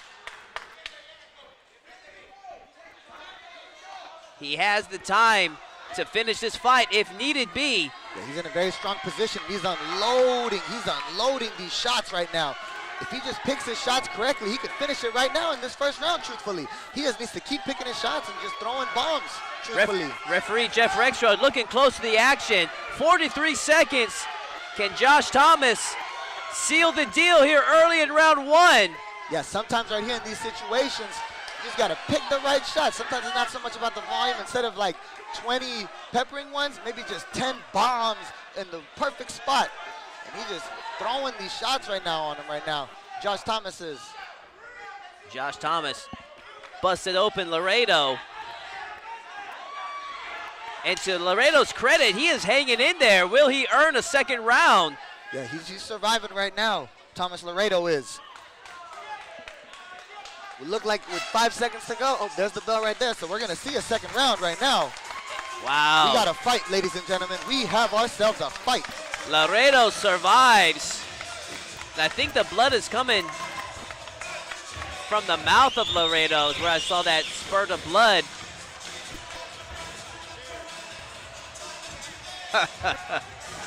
Yo, I like it. Bro, they didn't have a stool, so they just brought the chair in. Hey, brother, that's how you do it, man. Hey, I don't blame him. I love to see it, baby. Whatever you got to do to recover, baby. You know what I'm saying? And bring in the stool so he can kick his feet up, too. Come on now. He's doing it right. Wow.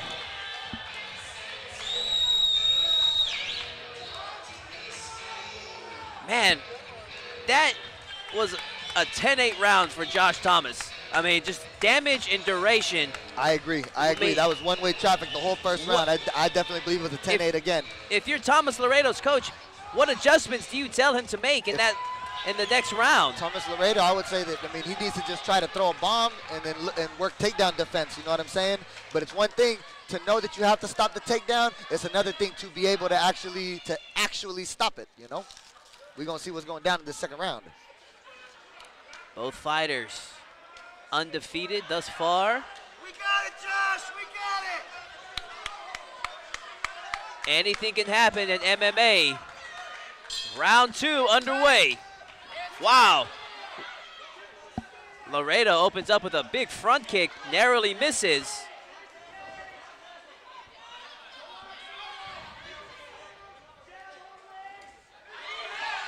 Little switch kick right there from Laredo, trying to use the leg techniques right there. Very impressed with the transitions Thomas had with the combination to the takedown. Now the pace has slowed.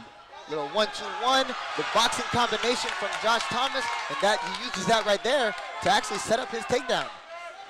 Once again, using the hands in the proper way to score a big takedown.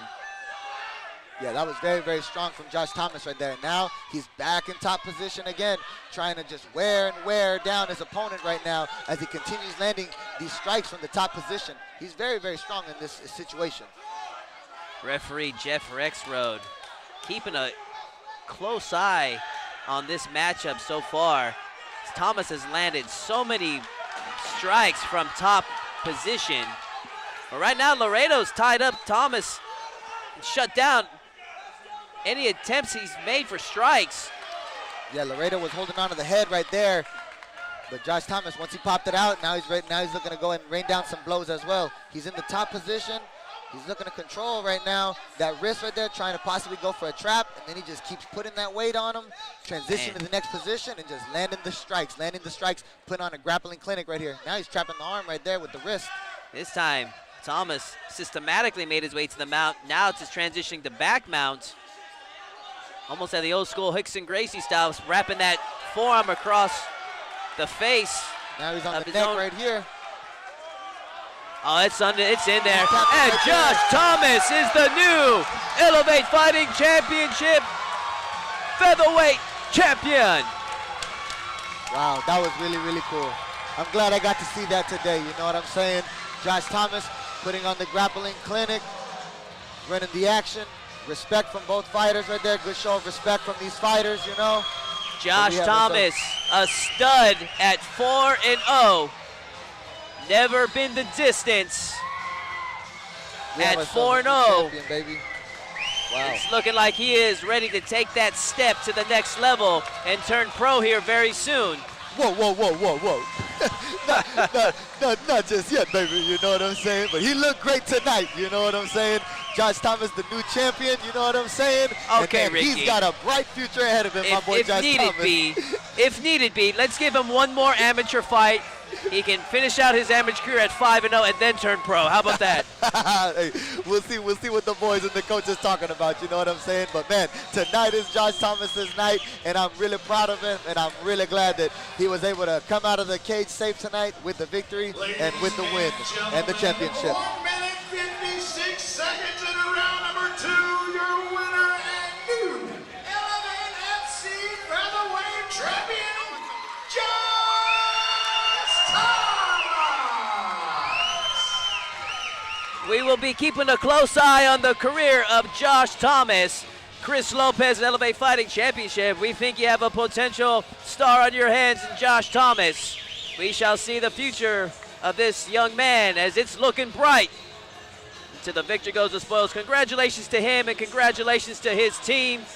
Ricky, another night of awesome action as Elevate Fighting Championship 5 delivers. Yeah, that was incredible. Yeah, what a great night of fights here at Elevate FC. I'm glad we got to do it, Todd. That was awesome. Well, once again, ladies and gentlemen, we want to thank everyone from watching at home on clearlifemedia.com and from Elevate Fighting Championship. I am Todd Moore. This is Ricky T. We will see you guys next time. Have a good night and good fight, ladies and gentlemen.